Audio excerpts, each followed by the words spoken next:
Nerdrotic.com.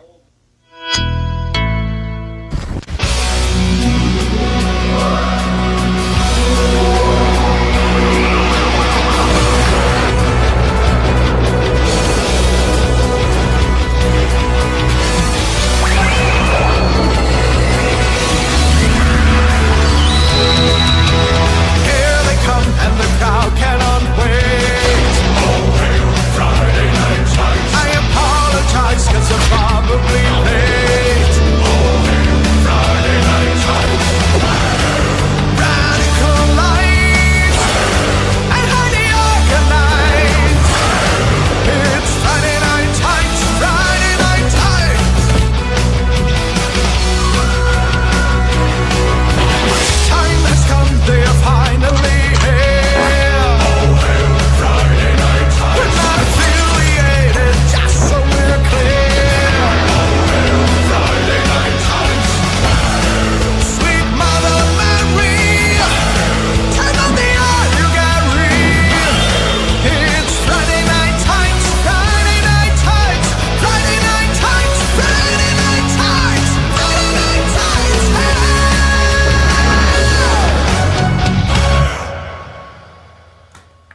Yay!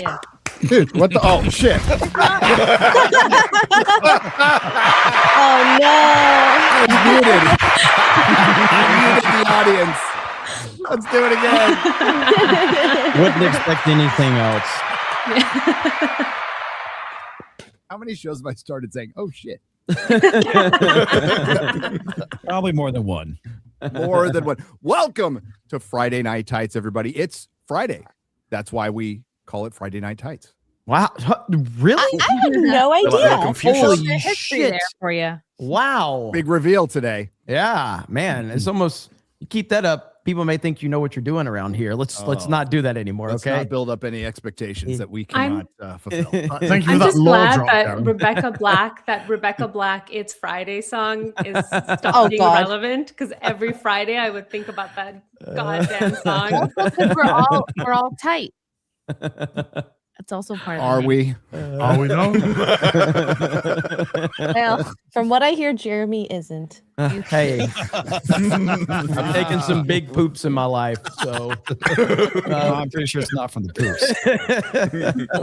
At this point, I'd like to welcome Baggage Claim to the show. She's back. I Welcome, love lady. the intro right after a poop joke. Sorry. I'm primed. Speaking Every of time. shit, here's our guest for this week. Like, oh my god.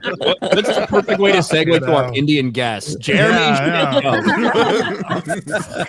Speaking of things that are brown, baggage claims. Oh my god. Jesus Christ, Gary. And Ryan has Why are you made, blaming me? Ryan has made a solid Indian joke every time, but this time he got it in early. So it's Yeah, perfect. that's good.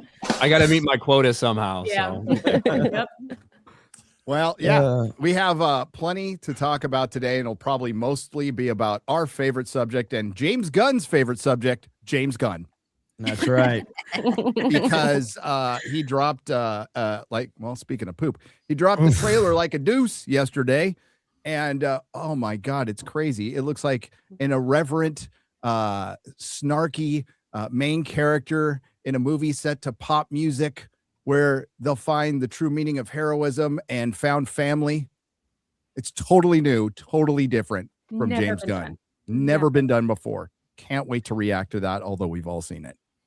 Well, it would be original Unfortunately. if she did find out heroism, because Peacemaker went through the entire thing and didn't have a hero once. So Yeah. it could just follow that same cynical route all the way. It really could. Actually, really she could. finds out that something horrific would have happened if she tried to save everybody, and instead she'd just continue being miserable her entire life. Well, it's Hopefully they by can Tom show us how King, it's nice all and about Nazi personal utopia trauma. would be. That was my favorite part about Peacemaker. At least see my dream come to reality for a second. An alternate world. He's still got the portal for that. Ooh, Ryan? Ask Yeah. him for a friend. Yeah.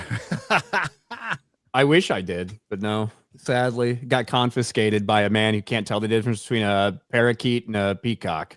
So We're off and rolling today. We are. America. What? There was nothing about it. It was just he's making a joke about the Peacemaker show. The Peacemaker show. I thought it was a impudent 'Cause he's disabled bird joke. blind. Get it? You had to have Bird watched the blind. show. Bird blindness. Oh, Because that was hilarious. so funny. It was so Oh. funny that they ran with that joke the entire season. Oh, Well, and I made think their I own really special. fell out of the sphere because I don't know what Peacemaker is. Okay. Wow, you're Did so I lucky. completely, You're like, in you're in under the the same a court rock as all or of us something? then. Peacemaker. Well, most people don't. I mean, to be fair, nobody watched it. And That's why nobody got my fucking joke because nobody was around to fucking watch it. I didn't watch that shit. So We'll talk about Peacemaker. He will come up during the James Gunn conversation about James Gunn's James Gunn. But first, let's take care of a little business. And we're going to talk about Venice AI. Alexis listens to us and recommends products based on our conversations. Meta uses our information based on our browsing and engaging history to sell to other companies. Why do we assume AI is going to be any different? If you've used any of the leading AI apps, you have probably been censored at some point, even for harmless questions or requests. I don't know if the questions were that harmless, to be honest with you. With Venice AI, it lets you use AI without handing over your sensitive information with features like messages are encrypted and your conversation history is stored in your browser. AI can be extremely valuable, but we shouldn't need to give up on our privacy to use it. Venice utilizes leading open source AI models to deliver text, code, and image generation to your web browser. There's no downloads, no installations of anything. The Venice Pro plan unlocks the full platform and features, including PDF uploads for summaries or insights, the ability to turn off safe mode, and unhindered image generation.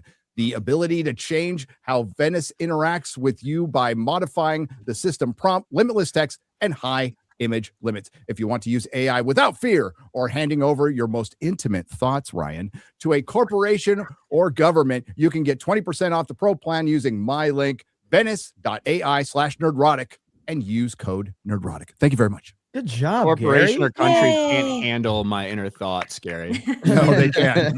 No, not right now. Can I share one more thing? Sure. Okay. If you guys missed Gary's book, you can still get it on Amazon. And the It's link nice. is in the Wow. description. Yeah. So we got the Kindle version and then the hard copy will come at some point, I believe. But yes, the Kindle version is available for $9.95. Link is in the description. And the hardcover and softcover will be available soon. We're kind of waiting for the rest of the Rippaverse stuff to fulfill, and then we'll do it. Hopefully, Go before Christmas. hardcover. It'd be a great coaster, a great doorstop. It would be Yeah. a great coaster, yes. You could put your drinks on it as a tale of Gary's sobriety. Put my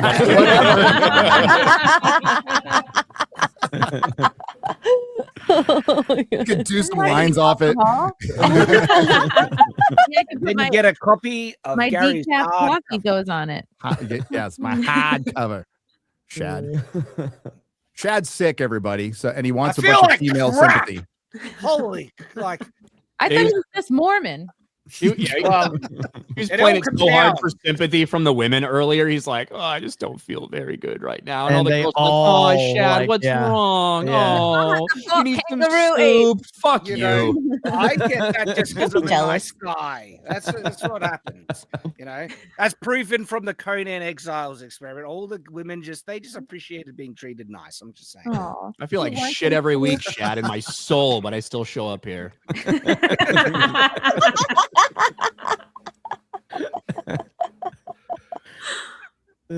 All it took was one Bears loss, and we've got Ryan back. So he's back to being miserable. So Yeah, that's all it took. Yeah. I know that positivity arc didn't last. R.I.P. Happy Ryan. All Yeah. good things must Aw. come to an end, you know. It's all right. You have Japan to live for. It's all good. Yeah, So I don't do. see It's true. a Lanterns trailer. I see There's a clip that What's they this- well, posted there's a on short- HBO. 10-second clip, right? Yeah. It's not even worth reacting to, but it's got You can't tell it's even a fucking Green Lantern show. Like, it would be just as easy. Like, the old white cop has to train the young black replacement in middle of bumfuck Montana, and they get up to hijinks. Like that could easily have been that 10-second clip that they released from The Lantern Show. Doesn't exactly look like a fucking cosmic intergalactic cop show. No, they wanted to make it like True Detective. Right. That's Good luck with that. Just imagine if DC actually tried to do anything that resembled DC. I know, like, hey, you know, don't you want to make Star Trek like Star Trek or Star Wars like Star Wars? No, they always want to make it something else. Harry Potter, Star Trek. Oh, that new Star Trek that I'm sure you guys talked about it, but that poster. That is awful. That was something else. Wow. Just when you think Star Trek can't get worse, dude. Like, good Lord, man. But then they topped it by releasing multiple minutes of actual footage, which started with two fat women that could barely talk, the captain that can't talk, and then the key line out of it was, "You're like an origami chicken, and you'll collapse on yourself like an origami chicken." It's like, who? This is meant to be an intellectual show. It's for diverse boomers. I'm not boomers, zoomers. Do you remember that clip in Family Guy once? Was it Family Guy or The Simpsons where they're lampooning the original Star Trek a bit? And it had Scotty, and because Scotty, you know, James Doonan grew in size a little bit towards the end. And he said, "I cannot reach the button, Captain." We literally had that in live action. I know. With those two women who looked like they could barely fucking reach over the console to touch the buttons. Dude, in the trailer, one of those planet-sized women is like running physical fitness. She's like the gym teacher. Yeah. She's like, what the hell? It's the This is how you female lift a spoon Jenna to the mouth. Oh my God.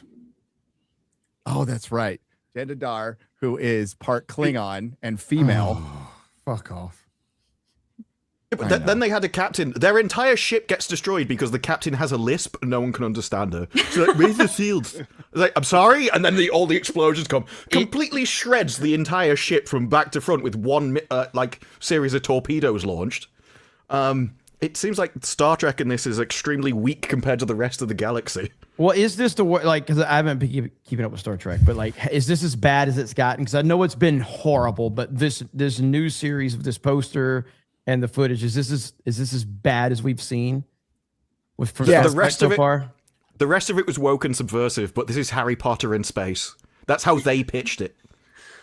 Yeah, that's how it was pitched. And the story behind it was, you know, Picard season 3 well received, and they were going to do a spinoff out of that, and they kind of gave a you know, half-assed offer to Terry Matalas, but they really wanted to make this, and they put a lot more money into it. It's getting 2 seasons, and it is the worst of the worst. So much so that people who used to work on Star Trek Discovery are contacting me, going, "This is shit."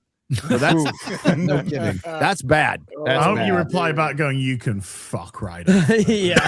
Maybe I did. You get the fucking right message. Guys, why did the Klingon cross the road? Because he was gay? To conquer the other side. I've got another one. Go on. Uh-huh.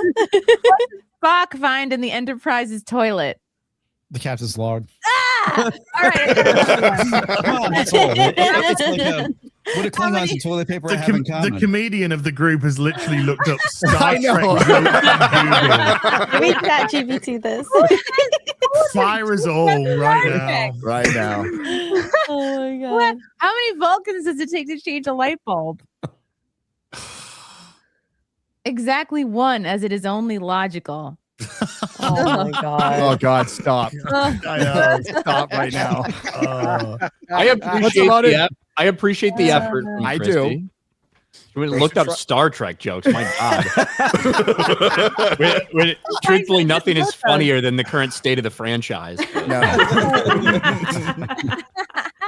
Chrissy was more lore accurate than any of Kurtzman Trek's been anyway. Oh, yeah.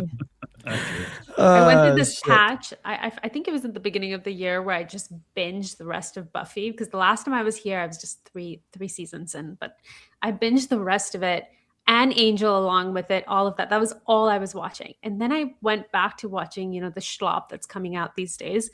And it was just so disorienting because it's like such great writing and you get so used to it. It's actually great characters, all of that. So exciting. And then you watch this terrible dialogue and it's everywhere. It's like everything's turned into Netflix basic releases. It's like, I mean, I would call it Hallmark, but at least Hallmark's a little better. At least there's a little more creativity there. But it really spoils you when you go back and you watch all this stuff that used to exist. It used to be art. What happened? Secondary viewing.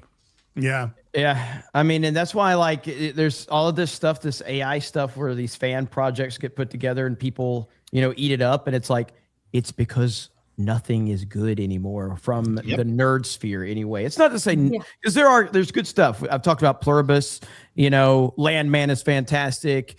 Tulsa King's fantastic. But when you talk about the nerd sphere, which is the reason they've hijacked these things, because they have a built-in following. So they want to hijack it because they don't want to work to get the following. So they've hijacked all of these things that have name recognition so that they can then turn it into their propaganda machines. And it is all just so bad. It really is. Oh, and they've what about completely that information though? The second season's not going to drop for another 2-3 years. Oh, Pluribus? Yeah. Yeah.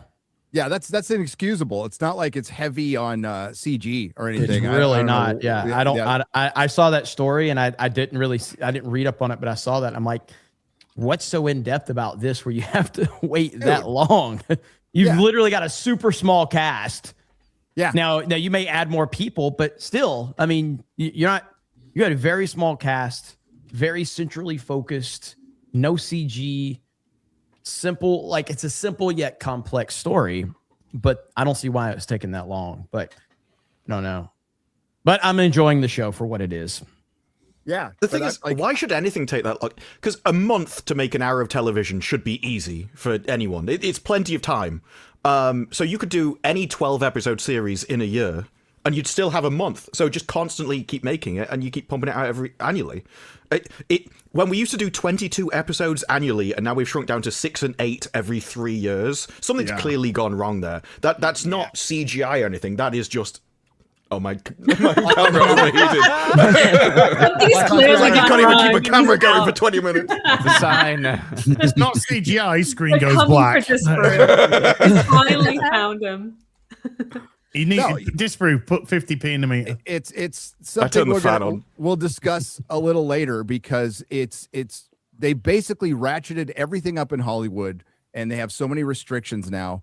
You can't make it's not financially viable for a bunch of studios to make 22 episode seasons because the unions will completely fuck them up. There's so much bloat from unions, and then there's bloat from wherever you're doing it. Even in the places with tax breaks, they require certain workers, and then getting the actors to actually do the work, right? They bitch about these 8-episode seasons already. They're like, oh, it's so exhausting. Like One Piece. Are you kidding? Like the showrunners of One Piece had nervous breakdowns. It's like, what the hell's going on this set?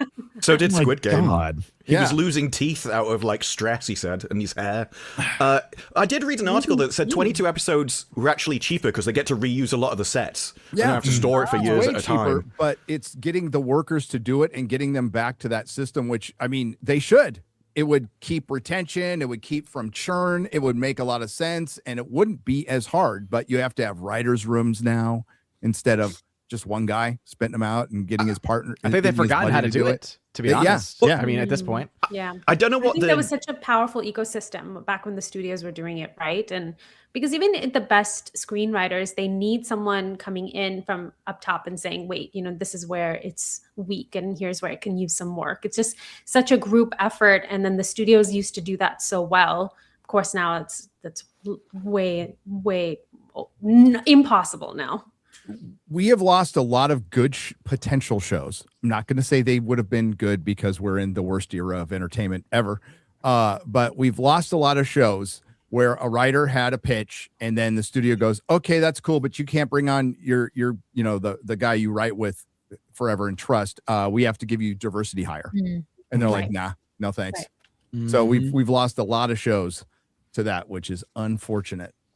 Gary and I, we both know a guy, yes, who just so happens to be white, who pitched a show that people they were very interested in, and one of the things that they said to him is, "We can't have you show run it though."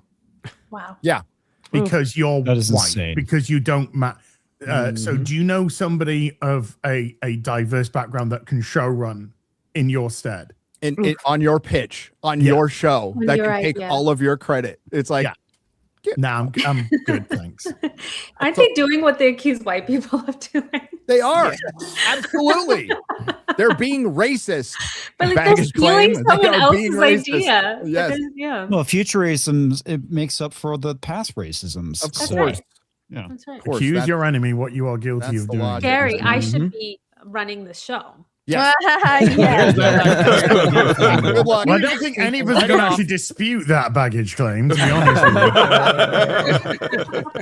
with you. Gary, are you caught up on Landman? Not quite.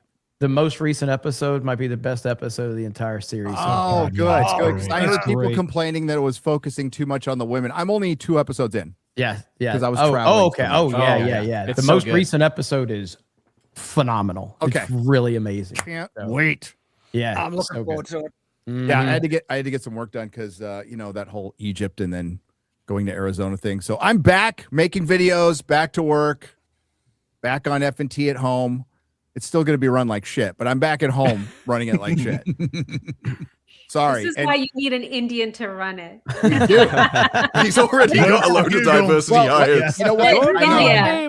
I know. Anonymous. You've been hiring the wrong minorities, Gary. Well, I think a great balance would be having an Indian run it and a white supremacist in Ryan, because there's been plenty of requests to just have him take over the show. And I'm like, 3-day weekend. Woo! Yeah, me and baggage claim and make the unstoppable force for Nerdrotic. Is that what you're saying? Right. That's right. Hey, we're going to talk about stuff today. Supergirl trailer, truth, justice, and whatever. We're going to talk about that. Then I want to talk a little bit about superhero fatigue, everybody's favorite subject in the chat. And there's an article about the last king of Hollywood from Hollywood Reporter today, and that last king of Hollywood is Trump. Yeah. I told you, Jerry. Let's go. With they're in such a weird position with Warner Brothers sale. Like they I need know. Daddy Trump to save them. And they have no good options.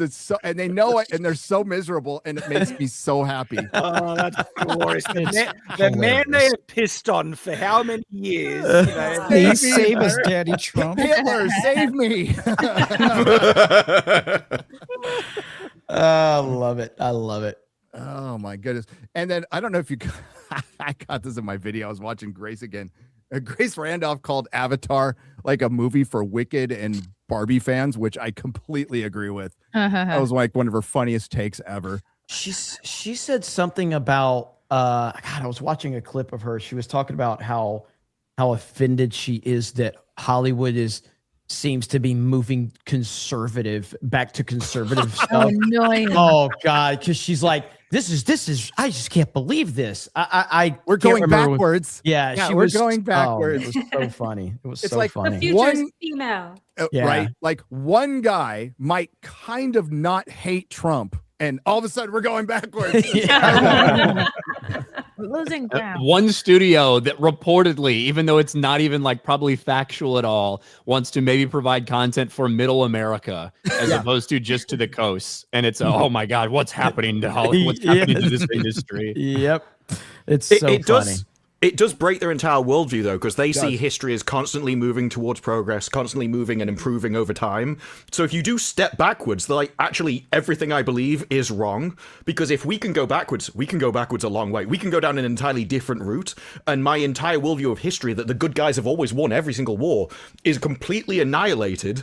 And we may be in the bad timeline, and I may be supporting the wrong people.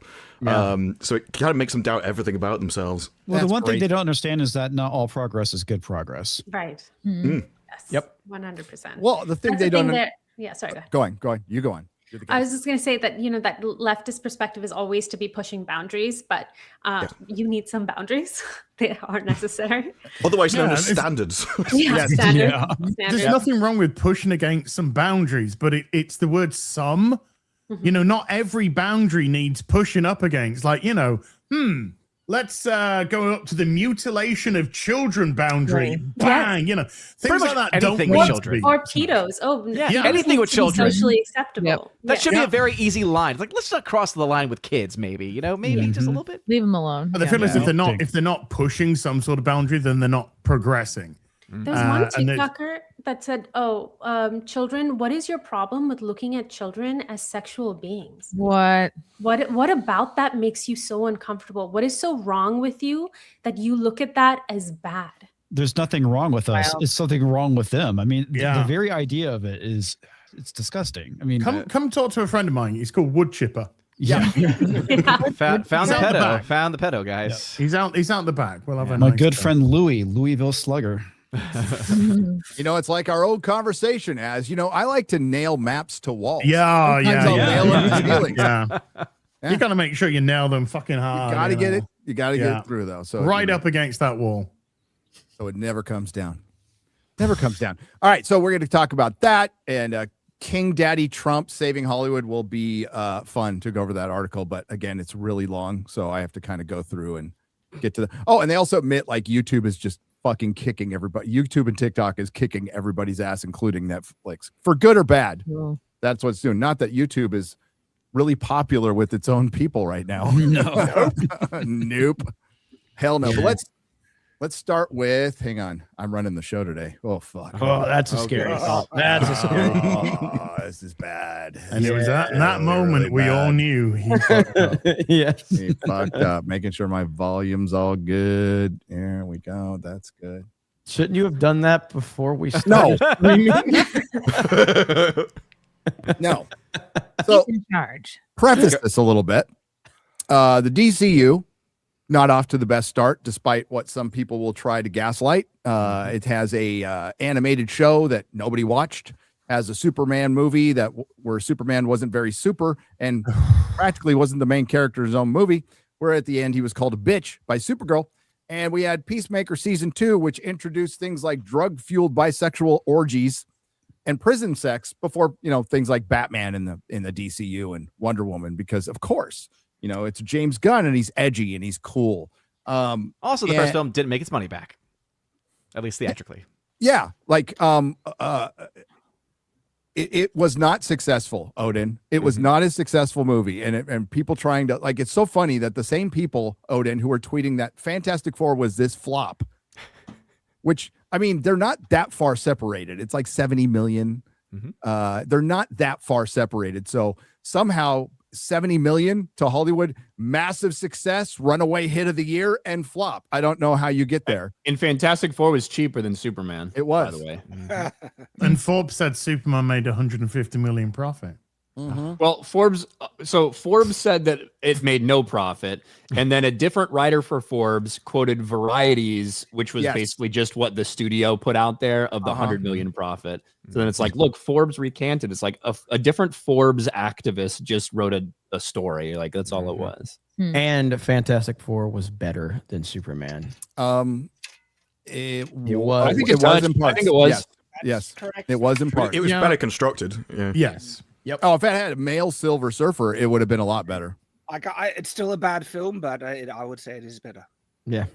And Superman. I'll never watch Superman again. But if Fantastic Four was on, I'd possibly. I wouldn't watch it. It's like saying what pile of crap smells less worse. I mean, I wouldn't watch Fantastic Four either, but I get your point. I mean, if it's on the TV, if it's on the TV, you leave it be on the TV. If it was on the TV, I'd turn it over. I'd flip. I'd just turn it off. off. I just power it off. Yeah. Have it on. I'd rather watch nothing than watch it. I'm fine until Karen from accounting comes down as the Herald of Galactus. Yeah. Oh God, and the CG was shit. It was terrible. But I need to speak to your manager. The destroyer of worlds. So yeah, not off to the best start. And I think what's made things demonstrably worse is James Gunn can't shut his fucking mouth, like for anything. And he's doing stuff to troll a little passive aggressive trolling he's been doing. It's kind of lightened up a little bit, but I think it's going to fire back up again with Supergirl, and we're going to get gaslit into believing that this is going to be a massive success. And at least they're adapting comic books, Ryan. They're adapting Tom King's Woman of Tomorrow from 2022. It's like we have all these fucking stories, but you know what? We're going to use the one from 2022 with the guy who just happens to be in our little DC brain tank circle jerk over here for the DCU, and Tom King. How popular are those more recent runs? I wonder. they're the runs. I think runs is a good description. I think, listen, I think anything post-COVID from the big two is pretty close to shit. Yeah.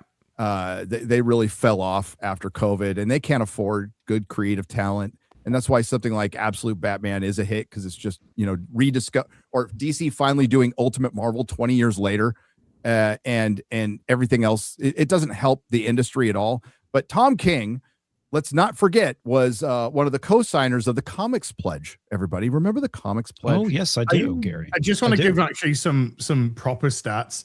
When the miniseries is an 8-issue miniseries of Woman of Tomorrow debuted, Gary, you're being the bigger comic book guy here. Do you want to predict how many units the first issue shifted? First issue, how many units the first issue sold in 2022? Yeah, shifted, because we don't know the sales, obviously. Okay, shipped to stores. Shipped to stores, yeah. I'm going to say 40,000. Okay, 23. Oh, I was off. Big major hit. Critically acclaimed in the comic world means jack fucking shit. But it did rise. 23,000 or just 20? Yeah, 23,000. Yeah, 23 units. Double check. It did. I am being a wee bit unfair, because it did rise and it peaked at issue 3, which shipped how many units, Gary? Based on 23 being the initial, but it did rise. It rose from that? It rose. It peaked at issue 3. 25,000? 28, so close. Okay. Yeah. Okay. Yeah. It probably sold more graphic novels, and they counted all the ones they gifted to libraries, and there's a lot of shenanigans. Number 2 in the graphic novels. Now we know that when Eric July put together one of his compendiums, the amount of units that were sold would have put it at number 1 in the graphic novels. Bring that right back. So we'll bring that right back. I need to show everybody. Tom King's number 2 in 2025 with Woman of Tomorrow. Yeah.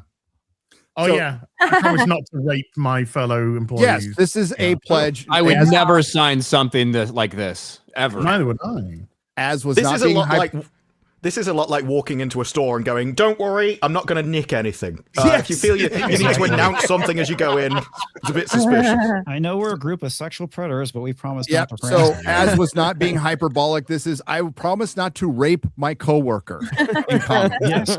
And it was co-signed by Tom King and Snot Skider. Snot Skider. And they were fucking. They were roasted for signing it, but not in the way you think. As remember, it wasn't like, "Oh man, how would you sign this?" It was like, "It's not enough. It's not enough." Alex, the first thing Alex DeCampi did when they all signed it was said it's not enough. Yes, Alex DeCampi, who is complicit in somebody committing suicide. She's got a real body count. Yeah, I actually agree with them, because all of these things say this is about the safety of women, marginalized genders, and sexes. None of that includes men. So they're actually saying, "I will do all of this towards men. I will groom them. I will manipulate them." Wow. Breaking news: Tom King raping men at DC. How many Two-Spirit people are there in comics? 5. How How can there be 5? It has to be divisible by 2.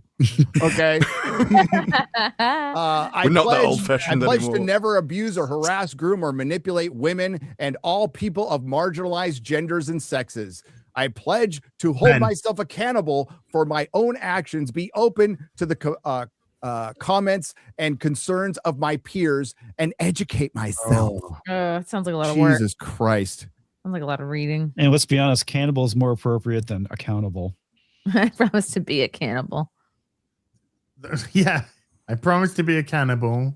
You'll never find me signing one of these things, Gary, if you try to force it on us. Oh, maybe I should. You're our Well, no, DEI officer, Ryan. You would be the one that would have to introduce that. You have to draw that up. Yeah. Would be that much different than the military. All right, we finally going to watch this dog shit. Yeah, I think we properly set up that James Gunn Supergirl movie that's based on a Tom King run, who is a former CIA recruiter and male feminist who wrote the hit Supergirl, Woman of Tomorrow, that sold in the tens of thousands, everybody. And that's what this movie is based on. Forgetting all the Supergirl before, we're just going to get right to. And his Batman run was so popular that DC took him off before his contract ran out and needed to replace him immediately with James Tynion IV in an effort to boost his sales, which had been falling drastically under his watch. But there you go. Yep. There you How go. did that Catwoman wedding go? Not very well. It didn't. Well, comics was around for that. Yeah, that did not go well. All right, let's go. Hey, you know what? Maybe this will be super inspiring and show a lot of reverence for Superman. Oh, yeah. Let's see. Let's see. Oh, I have to hit play. Garrett's not here to hold your hand, Gary. Yes. You must hit the play button, Gary. I've given him the cue. He hasn't done it It's yet. like old days.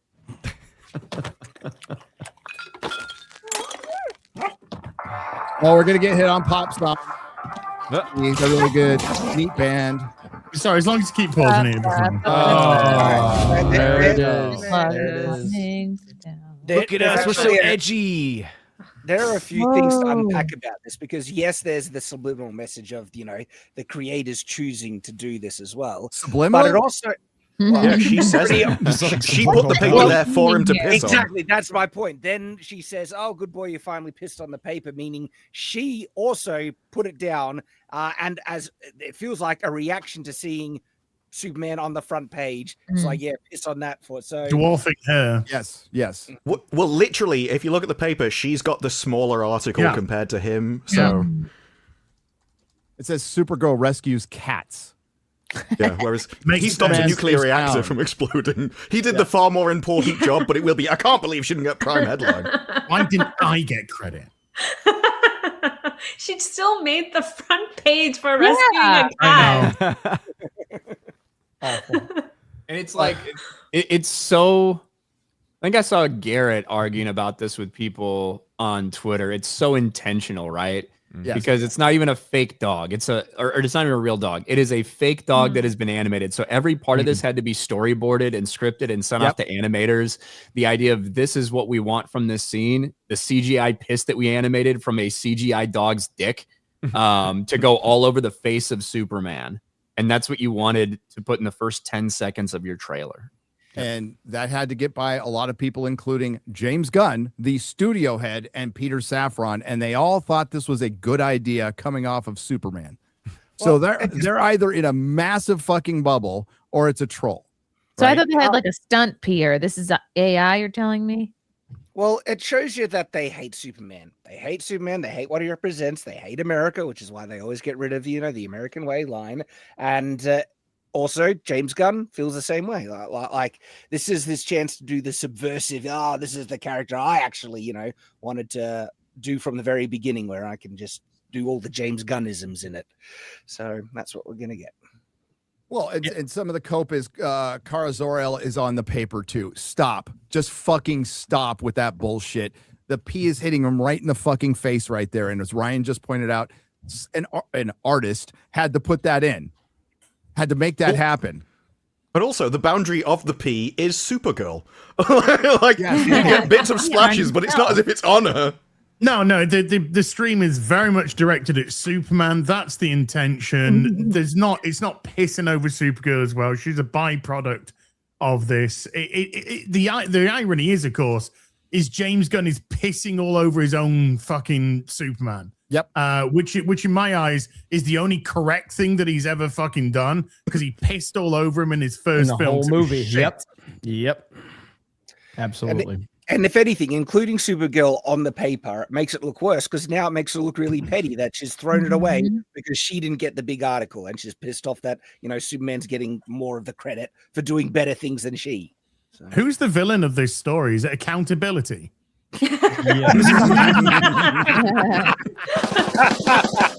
Never fights it, just avoids it for the entire movie. Just keeps fucking running from it all fucking film. It's like a woman's doomsday,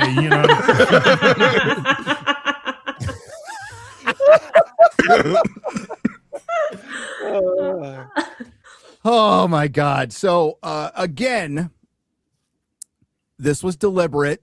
They thought it was a good idea.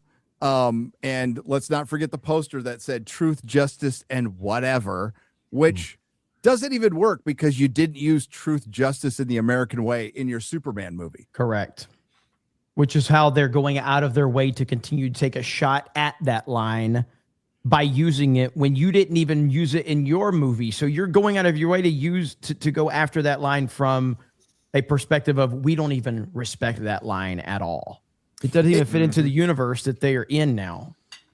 Jeremy, it's because James Gunn has his peers, like he actually might respect a couple of people, his peers in mind, and his peers in Hollywood think Superman is either silly or Homelander, like a symbol of fascism, or it's just a silly, stupid, little childish thing from the days of yore. They don't respect Superman, and they don't know how to make him as a character. So they always have to make something that's apologetic. Marvel had a big problem with this with Captain America for a long time. They were apologetic that they had a character called Captain America, and even the MCU played with that a little bit.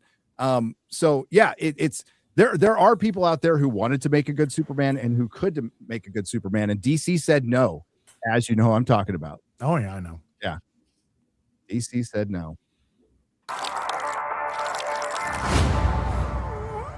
You managed to get most of it on the paper this time. Good job, buddy. She's drunk. Peak comedy. Well, she's 23. What do we expect?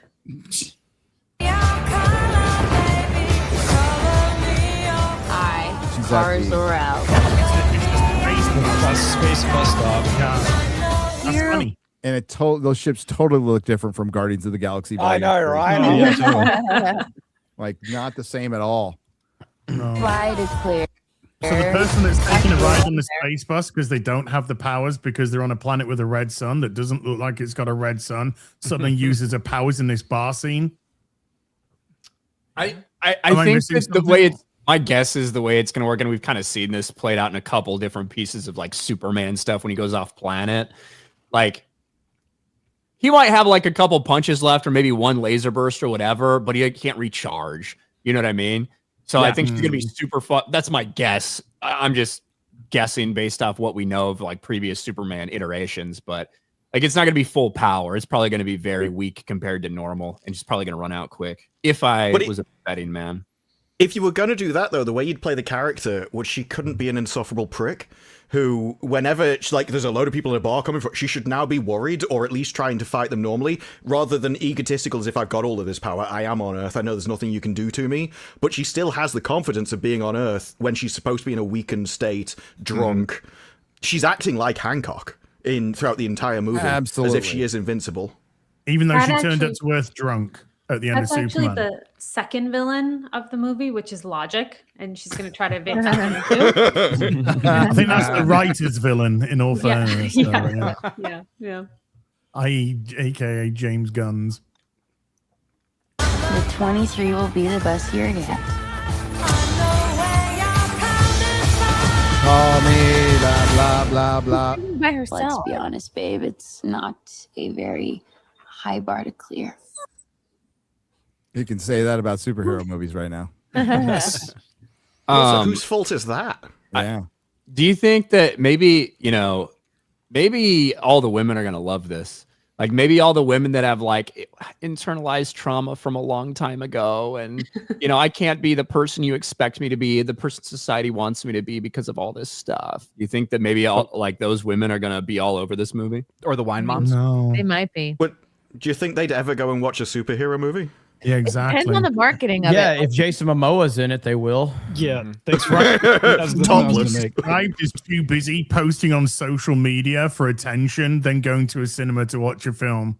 Yeah, women aren't going to go see another fucking movie with women in it. Like if it's focused towards men, like they'll go see it with Jason Momoa with his shirt off. They don't care about this bullshit. That might be in this movie as well. They're going to go see Wuthering Heights. They're not going to go see that. Let's be honest. Yeah, that might be, but like on the premise alone, like Supergirl is just not something women are interested in. Dude, the women stopped going to Wicked. Yeah, I mean, it's just so everyone did. It's just crazy that they can't get this through their thick brains or lack thereof.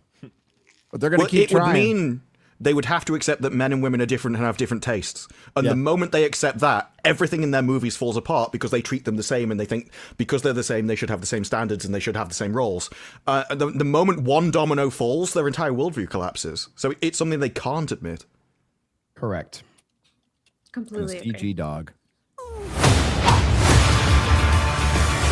I didn't know any of you were still alive. What was it like to lose everything in a day? So that's girl boss squared. So we got girl boss times girl boss equals girl boss cubed movie. But it's a girl boss with trauma, As. That's what Tom King does. He writes only about personal trauma. And we got our first look of Krypton. The DCU Krypton. It's the world building in this universe is so fucking horrible. I don't know where I am. I don't know anything about fucking Metropolis. There's no sense of scale, time, distance, or where the fuck I am in any of the DC. Looks like a yellow sun. I really hope that we get I really hope that we get shots on Krypton that are just like normal everyday stuff, and every once in a while you pan to a corner, it's just Jor-El like on a corner like a crazy person screaming about how they need to fuck everyone else. The end of the world. The end of the world. It's got that plaque over his shoulder. On the other side, it says "I hate." And anyway, he's a big Die Hard fan. He's a big Die Hard.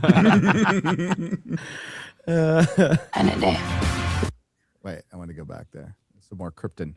There's some more Krypton. It looks like the death of looks like a cult. Yeah, it kind of does. On Earth. Where's Jared Leto? Also, is that a coffin? Fucking all the women. Yeah. Why would you have a coffin that sinks in the middle? It's a funeral procession. Oh, no, never mind. I thought those were tiny people at the end. I just realized they were stairs. Sorry. They do turn into tiny people. Put at the back of the parade. And that's Millie Alcock, Ryan Alcock. It's really hard to say that name without making it sound like Alcock. This is like Uranus. You're not going to change the spell. You're just going to like what it says. Uranus. She was good in House of the Dragon. She was. It feels more comfortable saying Millie Alcock when she's like 23 than it does when she's like 17 or 18. You don't know her fucking age. Yeah, and flirting with Matt Smith. Yes. That was very awkward. It was method. They were going method for House of the Dragon. You're not that kind. And Garrett pointed it out. There is the feminist empowerment screech that we see in so many things. I am woman, hear me roar. In the emptiness of space where no one can hear you scream. No one can. Which I'm grateful for, at least. Yeah. We all are. Here. That just makes space to you be a feminist. It's how women feel. Is it considered a safe space? What? A safe space? It might be. Well, I blame the patriarchy for whatever she's screaming about. That's it, though. She probably is. It's probably about Krypton, my dead parents or something. Yeah. Meanwhile, Superman's on planet Earth doing good, and she's in fucking space feeling sorry for herself, getting drunk and screaming like a stupid cow. Well, did you hear? I've got all the trauma. He's just a man. He does have the ability to reproduce the Kryptonians, which seems to be something entirely ignored in this, that your entire species has been destroyed. It is kind of your duty to continue it. We've seen after every war, the births go up because people are like, I need to repopulate. This is just something that naturally happens. And yet she's decided to spend her entire life drinking. Yeah. Cousins or not, it's their duty. It's their duty. Well, I didn't say she had to go with Superman, especially. Wow, Shad. There you go. I don't know how they do it with Australia. We deported you too long ago to know. Yeah, those Mormons. Sometimes. Mormons, yeah.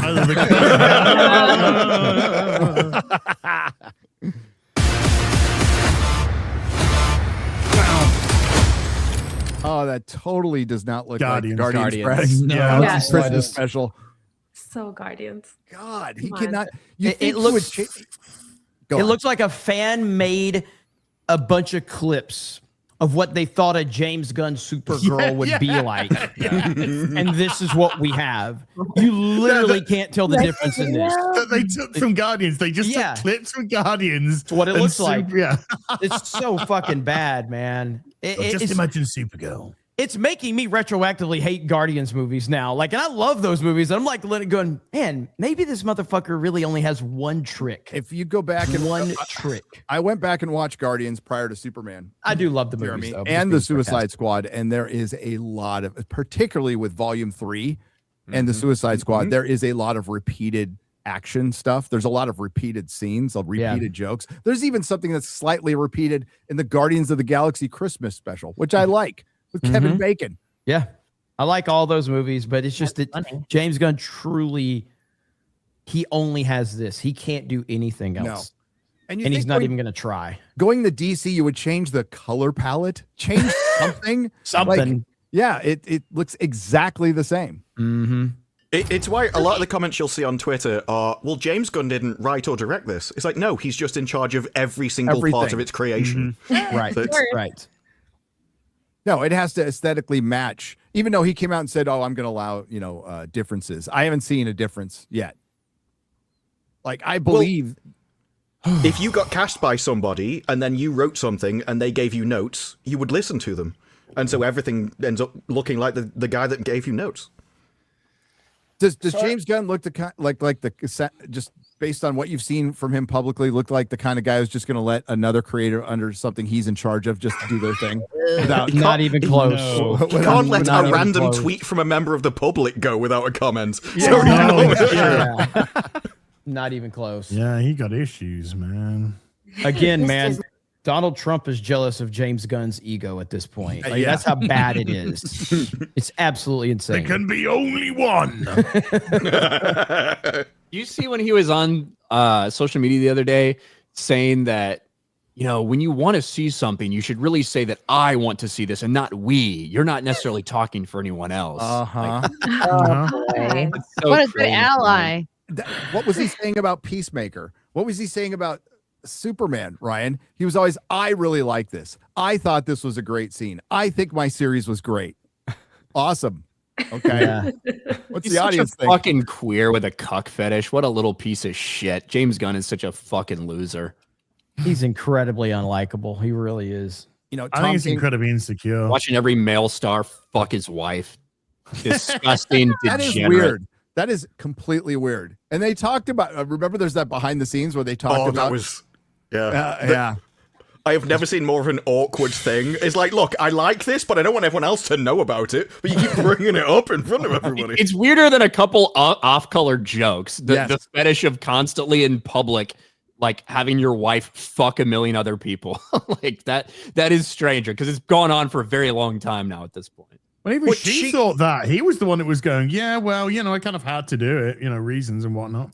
Yeah, and then I got past it, and the moment I pointed a camera at you, I realized I really liked it. Like, this is an actual quote from the interview. I found myself backing more and more into the corner as I filmed. Luckily, the hotel had a chair for it. Yeah. And I sat down, and it was very, very comfortable. Oh, maybe Tom King can write James Gunn's wife sleeps with the DC universe. Maybe they just cried in the room. Oh my God. Tom, come join me for a cry. Okay. Oh my God, Tom King. Fucking Batman. That fucking Batman. I'm still angry about it. That was like the last time I was like really regularly reading Batman. You're talking during the Rebirth era? Yeah. The whole coming up to the wedding? Yeah, I like the Rebirth era. I liked it a lot. Start off good. Started off really fun. Oh, yeah. 50 that was supposed to be the wedding? Yes. I remember. Yeah, I remember. The proposal was issue 23, I think. The proposal. So I was totally against the wedding the whole time. So I mean, ultimately, I'm glad they didn't do it. But I hated how they had her. I remember getting like Batman. the invitation to the wedding in like your weekly pickup at whatever. Yeah. Who was the one in between? What was that? Batman and Catwoman. Batman and Catwoman. Bruce they should never and be Selena. married. It's silly. Yeah. But then she leaves him at the altar because Patriarchy. Patriarchy. Yeah. Well, Yeah. the thing that sucks about it, too is the fact that all these comic book shops were prepping for this wedding, and this was like this big event, and it was a huge letdown, and people were fucking pissed. It was the other problem, since we might as well tell the story now. We knew somebody. Yes. So at a comic store, and they were like cosplay, that like people were like doing faux weddings at these comic shops. It was this huge event. Then it got out early that Catwoman was going to leave Batman at the altar, which completely ruined all of this entire event. And Tom King knew it, and he had found out that this girl that we knew had found out, and he ratted her out to DC, to her store manager. Tried to get her store fired. manager tried to get her fired, and her store manager got kicked out of the DC like retail group and all this other shit because Tom King was a fucking rat. So I mean, the guy's a piece of shit. He's a total piece of shit. You can share something with the CIA and expect them to keep it to themselves. Gary. I know, right? Well, and baggage claim, the reason that Bruce's reason for proposing to Selena was that he was I'm incredibly sad. My life is miserable and I'm very, very sad all the time, and I need a mummy. I'm going to be honest, that's most of my pitches these days. But you're saying it worked, kind of. She accepted. Because that's going to solve. To embarrass him later. Yeah, finding a wife if you're just depressed and sad is going to solve all your fucking problems. Yeah. No. No. And well. Okay, this does not look like this is gonna end well. Yeah, tell me about it. For you guys.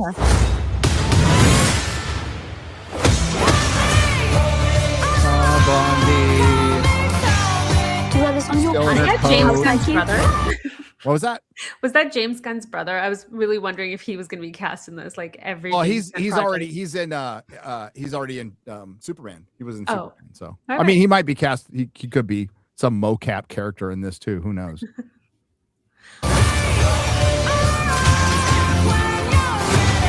No, it's a pretty small group of two. True Grit in space.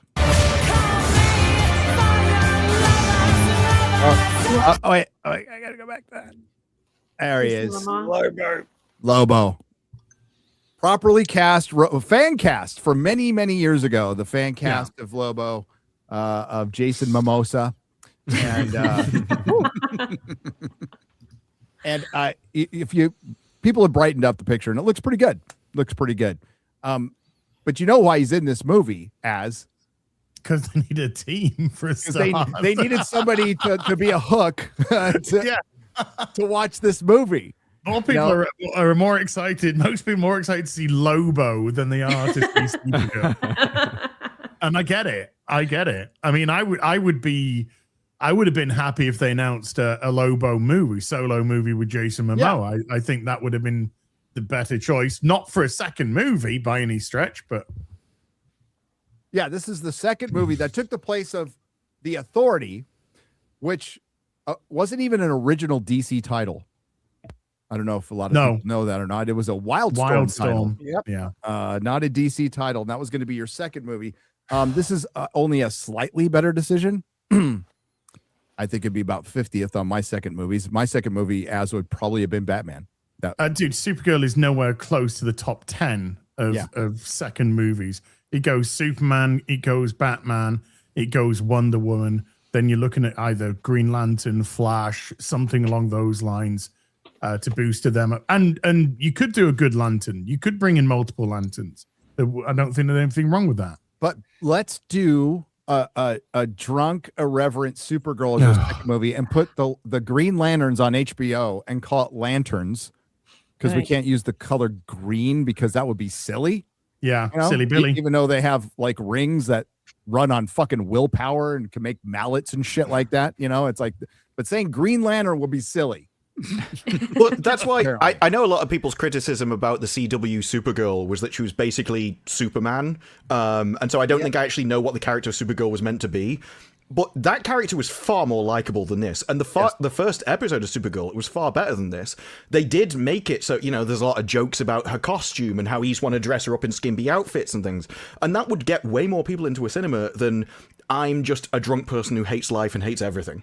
That's not really attractive, especially at the moment in the current times.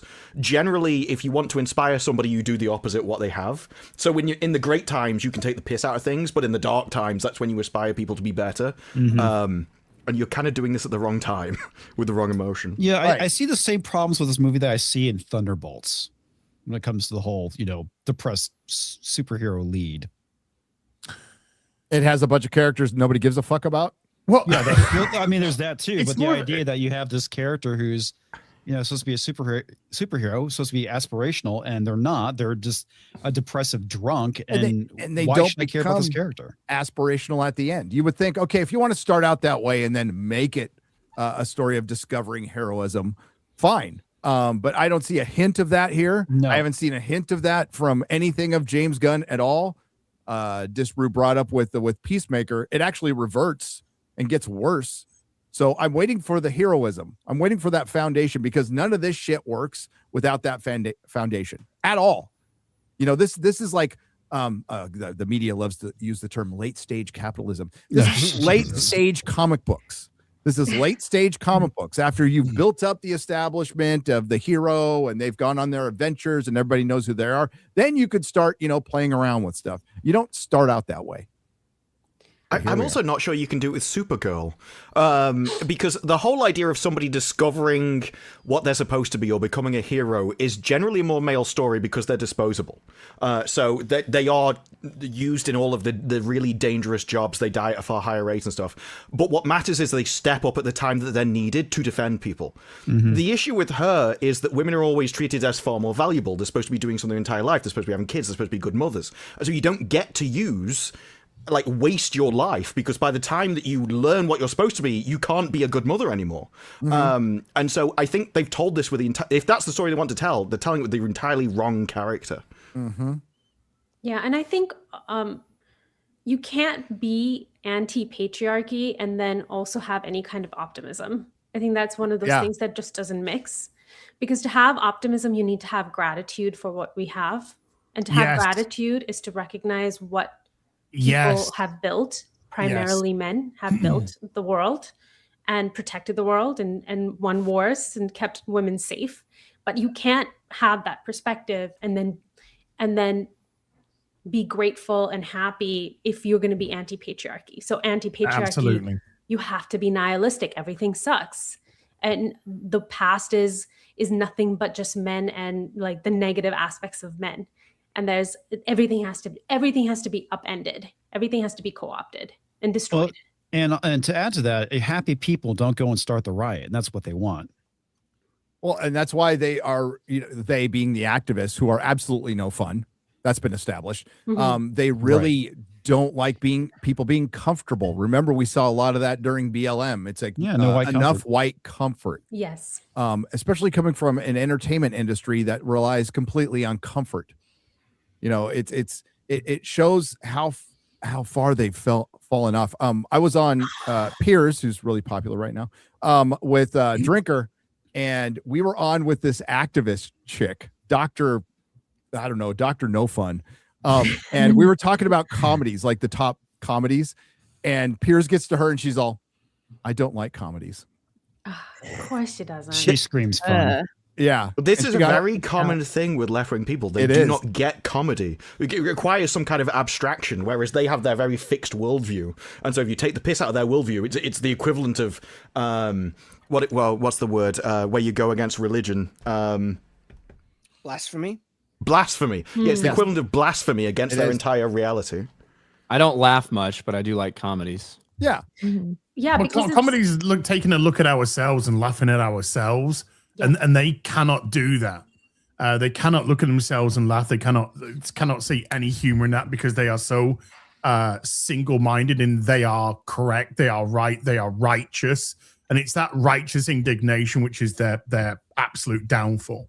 And it's powered by outrage. Yeah, exactly. And that's why the best weapon against them is memes and mockery. Yes. Yeah. Memes and That might would be a great destroy them. bumper sticker powered by outrage. True. But I mean, to go back to what Chrissy said earlier, who's this movie made for? It is made for those drunk party girls, basically for women in Hollywood and Manhattan. They don't wear those trench coats watch and run around the superhero bars who films. don't watch superhero films or watch TV. But where are they going to attract these viewers? Because unless you have like a Wicked-esque marketing scheme, like you're gonna get a Supergirl drink in the Dunkin' Donuts, I don't think so. Yeah, No, or the even with the Barbie, right Barbie style, just all about the fashion and Even with the right marketing, Madam Web put, I think it was 70 or 80% of their advertising into specifically female platforms. They announced it, and they still only managed to get like a 50-50 split because that many more men go and watch superhero movies. And so even if you try and attract them, it's why if I wasn't reviewing a thing, I never would have seen Barbie. Because it doesn't matter what you put in Barbie. You could have told me that John Wick was in Barbie. Unless you said he killed every character in there, I wouldn't have gone to see it. It doesn't matter what your marketing says. surprise endings. Yeah, I mean, look, I would have liked it way more if he did, but yeah. And even for the female-centric ones like Barbie, I mean, you're still talking about a 60-40 maybe going towards the women. So there's still a large male demographic that shows up to that because the husbands usually are brought along for the ride. And gay dudes. You don't begrudge a Barbie movie because Barbie movie is very much specifically tailored towards an audience. So there's nothing wrong tailoring something toward an audience. Our complaint comes in that things which are tailored for a specific audience are being subverted to try and go to another audience that doesn't exist. And to just compound matters is they don't just forsake their audience, they mock them and they deride them and they make fun of them and they try and knock them down. This is another typical example of a trailer where a man, Superman in this instance, right at the beginning of the trailer, right at the end of Superman movie with her as well, has to be knocked down in an effort to elevate this. And that is the story of women superheroes from fucking start to bottom. We need to pull down the men. We need to pull down the heroes that everyone have loved throughout the years in an effort to elevate these rock bottom Mary Sues who don't have any arc whatsoever. And I doubt this stupid cow is going to have any arc whatsoever as well, or the most minimal of arcs. Oh, yeah, do you know what? Maybe I can do good. That's what she's going to learn at the end. Oh, some fucking bollocks. And I'll use myself as an example because before the first Avengers film came out, I never even heard of the Avengers. I knew nothing about it. The only reason I went was because my brother encouraged me to go, and I loved the movie. But I don't think I would have enjoyed it that much if it were more female-centric. What was attractive to me was the fact that it was male-centric. I wanted to go see men do cool things. That to me was exciting. I think with female-centric stories that are interesting to women, it just doesn't work when the women are the heroes and bearing all the burden. There's something so sexy about the man bearing the burden and like saving the world so that we don't freaking have to worry about that. Like that's actually what's really sexy to women, is that men can take that responsibility and are so powerful and are so protective of the rest of the world. And somehow that's become really sexist to say that now. Well, the irony is that even feminists still want masculine men at the end of the day. But that's always been one of the things. They get confused between, if you state how the world is, that means that somehow you support it and that's how you want the world to be. Right. But they also get confused between the fact of actively including someone is entirely different than actively excluding them. Just because something isn't made for you doesn't mean that you can't like it. But to actively include someone means you change the original thing specifically for them, which removes the original people. And so it's less about who you're including, more about who you're alienating by what you're doing. And I don't think they realize who you're alienating with this stuff. Yeah, and just to what Baggage Claim was saying, this is why there's such a flaw in the mainstream rejection of classic tropes like the damsel in distress. They're saying, women don't like it because it doesn't empower them and they should be able to save themselves. Like, no, women like to be saved by men, especially if it's an attractive, heroic man who's willing to sacrifice and protect her and provide for her. Women love that. Like women have loved the fairy tale, prince coming to save the damsel. All like fairy tales have been more appreciated by women than men historically, because of these classic tales. But feminism wants to try and upend all of that And that's what I'm getting from this trailer. This trailer feels like it's catered for depressed, drunk, feminists who, can identify with this hot mess of a character who's ruined their life and wants to blame everyone else for everything. Basically. Doesn't need a man to do anything. Wait, is that accountability over? What's that as? Women also love romance. Yes. They like the idea of romance and they like the actual romance. So a woman does like to see, even when she's being portrayed as the protagonist and the main character, there's nothing wrong with her being in a relationship or being chased or doing the pursuing or having that sexual chemistry and none of it. Everything of that now just seems persona non grata in terms of that, because you can't in any capacity have the female look like she wants the man. It has to be the other way around. The man has to do all the chasing. She always does the rejecting because she don't need no man. And women are missing that. They're missing that romance, the spark, that sexual chemistry, which has been drained out of all of these things. Speaking of which, the sexual chemistry in the last 2 seasons of Buffy, I won't give it away in case someone out there hasn't watched it, but the last 2 seasons, sexual chemistry between 2 characters, I'm sure the people who watched it know what I mean. Incredible. So good. I could not look away. He's just the best character, though. Yes. He goes over to Angel and is the best character as well.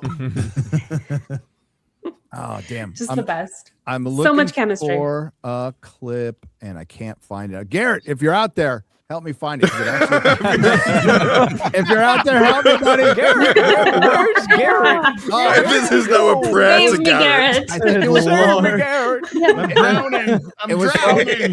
It was from Grizzy, and he had Did he put work together for you? He put together, and you're like, if you're out there, buddy, he's got the day off because he spent all night editing. I know. So Grizzy put together this clip of it's in my video. This gay guy going, "We got a movie for the gays and the girls. Let's go. You got to start reading now." I'm trying to find that clip because that's pretty much who this movie is for. I put that in one of my comments to one of the gun things. Who's this made for? And I just put the gays and the girls. And there was a reply right below me going, "I'm gay and I don't want anything to do with this." I'm in the private chat, Gary. Great. That was Little Platoon.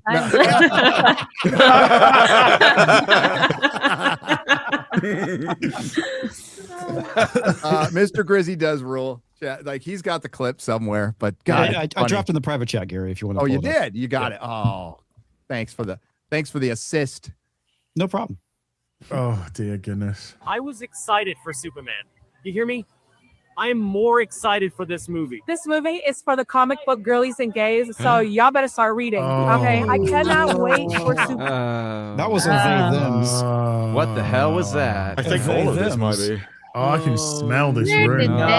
What the hell is even that? Exactly. You need to respect me. No, you need help. No. Maybe because I'm old, but I fucking loathe that little fucking microphone that everybody fucking holds. Yeah, I do It's too. not supposed to. It's supposed to be like clipped on. They hold it to look cool. They hold it to It's try a to lo- look cool. Yeah. That's what they're What did trying you- to do. It's all part of this shtick. Don't wear a fucking dress with a beard then. I can't remember who it was, but they handed that mic to a celebrity, and he was like, "What am I supposed to do with this? Is this the biggest one you've got? Like seriously?" And the next time they went on a red carpet, they had an actual stick they'd put it on, and so they were like, "Oh, I can't do that anymore." Yeah, Got, like candelabras for earrings. By the way, Hassan Piker fell off. I didn't realize he fell off that hard, though. Yeah. That was rough looking right there. I forgot we weren't done with this fucking trailer. Yeah. If you think that's falling off, have you seen the maid X-Ray in the girl. cat Go cafe? It's crazy that we're talking this long about it because X-ray girl. just fucking bring it up. My God. But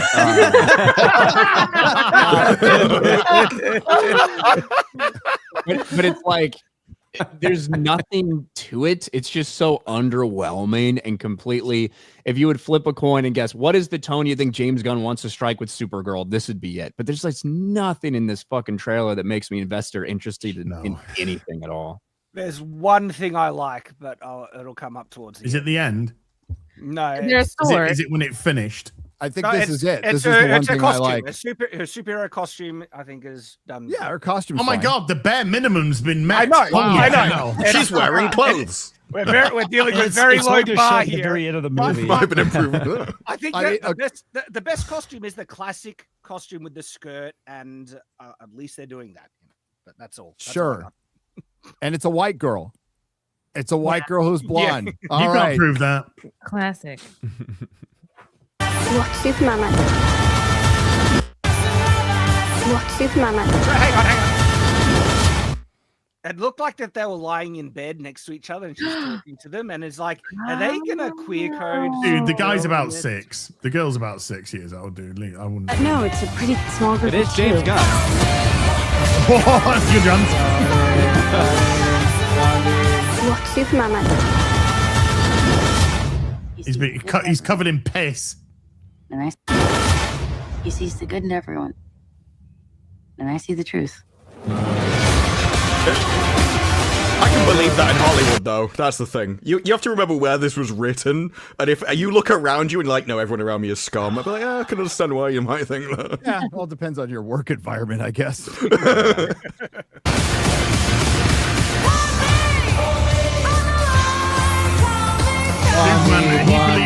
He believes in everyone. I hang around with women. Oh, I hate this trailer so much. He's such an ally. somebody give When him is an it A. supposed to come out? June 2026. June 26th, 2026. Yeah, I just can't see how there's going to be. I don't know if there's got a lot of competition, particularly around that time frame. I don't know if anything's going to be out. I guess. All right. I don't think this trailer's meant for us because we didn't like Superman. So maybe all the people that really liked Superman will really like this movie. Because they're the ones defending this trailer right now. Women and gay men, yeah, the women and gays will like it. That's what it's meant for. That's what Superman was for. So Come on, that's not fair. Emotionally stunted. Little men as Platoon well. didn't like it. Making it for the fans. Emotionally fragile, broken men as well is made for them. That's true. That is So true. I think I don't know if this is being changed or not, but Toy Story 5 comes out June 19th. Oh no! Oh. And Spider-Man doesn't come out much longer after it. It's That's in July, gonna be right? bad. That's July. Yeah. That's July. I can see Spider-Man potentially getting pushed, though.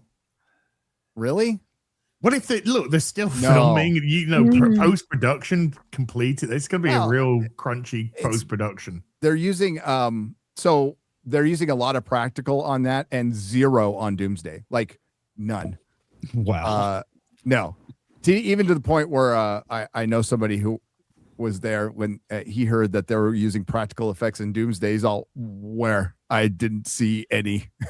Like one of the first screenshots of Doomsday I saw was like this bare bones metal shell of a load of people standing with green dots all over them and just blue behind them. And I don't even know what you've shown me a screenshot. I don't even know what's being filmed, who's in it, or anything else.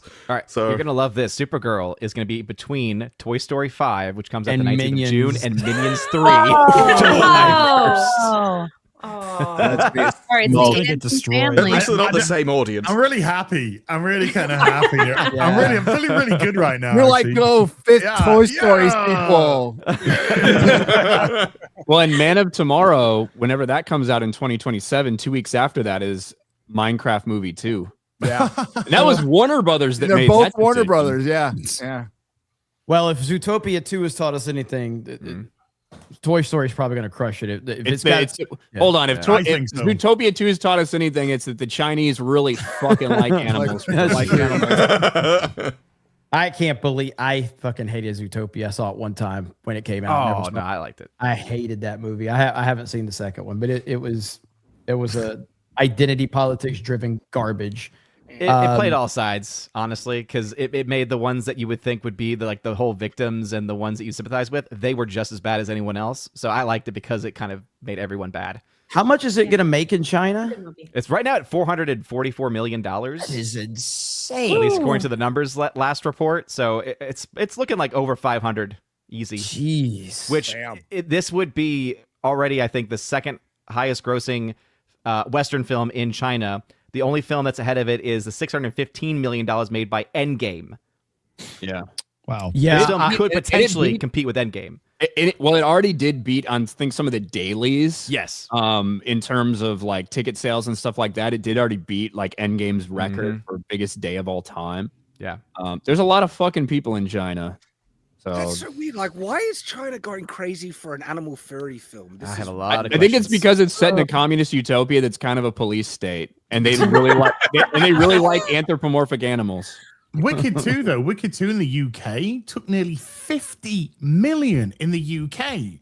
And Yeah, I'm it just did like, really well. It did really well in the UK for the first one as well. Yeah, but I'm sort of like, a film And that's Wicked on the West predominantly made End, for gay man. and women with such a high Muslim population in the UK. That is bizarre. Just bizarre. It's the poll that Cynthia Erivo has on the, on the UK women. It, girl. Fucking Yeah, Nosferatu. it's an argument for burkas and it's Oy. Yikes.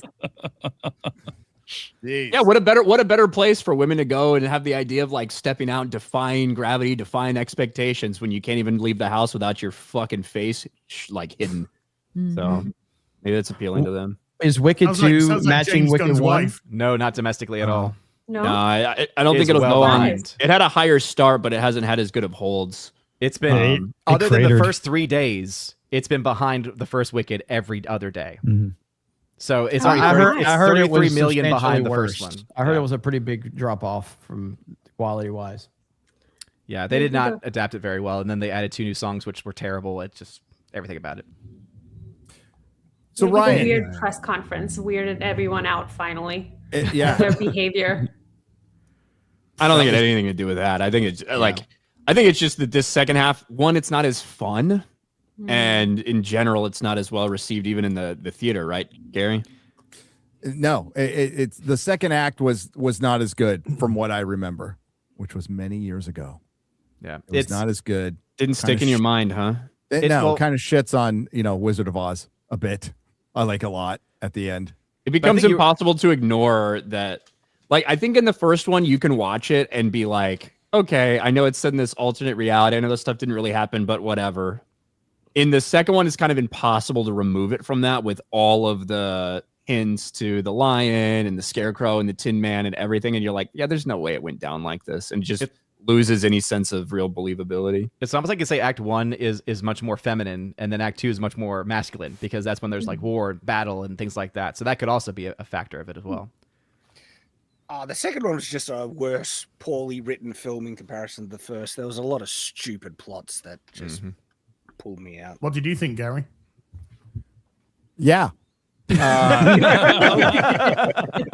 I was in Egypt, and they weren't showing Wicked in Egypt at the time. Surprising. Amazingly enough. Amazingly enough. I was just looking at the Spielberg UFO movie trailer has come out, but I don't think it has. Did you see the Odyssey preview? I did. Oh, there's been a preview. Yes. Well, there's been a preview, and then watch it just as Christopher Nolan intended on your phone because someone recorded it. Never mind. I'm not touching that. Just as Nolan, he's like, this is the way I Loves want it. Like, you put it in 70 millimeter. Like, there's only a few showings in the entire United States of America. I don't know what it is worldwide, but there's not many 70 millimeter showings. Apparently it's going to play before Avatar in LIMAX, so fake IMAX. When that comes out, because you have 70 millimeter screens and you have the fake IMAX where they just put the branding. That's where I'm going to go to. But AMC's got the big D format. It's called the Big D. AMC has. And the I saw it. I mean, I watched the cam copy, and it does look awesome, but it's really hard to see anything on it. And I see everybody online reacting. They're like, the color palette is terrible. And I'm like, it's literally how can you see anything? It's drained and washed out. Yeah, there's a guy holding a fucking camera. There's two people that walk and sit. Only one like, I hope they CGI out this problem. Where did that guy go to film school all over again? I saw someone online going, they ripped off a scene from Troy in this. And I'm like, I hope he was Fucking trolling hell. because that is. no, I don't. glorious. That is It was so either good. a good troll. Who was that one guy, Ryan? The Stoops kid, right? He's like, I just found out that the Odyssey is based off of a book. There's been a lot of those. To be fair. That Soup's fuck, Yeah, the dude yeah, who chills the fuck out of all the Superman stuff. I hate that fucking nerd so much. And yet he's like, guys, bro, I just found this out. The Odyssey, it's actually based on this book that's like 2,000 years old. It was written by Homer Simpson. Congratulations, if you actually took a literature class. You would've What a fucking Well retarded cocksucking cum guzzling bitch. What a fucking drain on society. What a fucking loser. Glad you get to go and like take your pictures with David Corenswet and James Gunn. He probably asked you if you wanted to fuck his wife. He was like, no. He's all hell no. That's a good. But yeah, Although so if you're not busy later.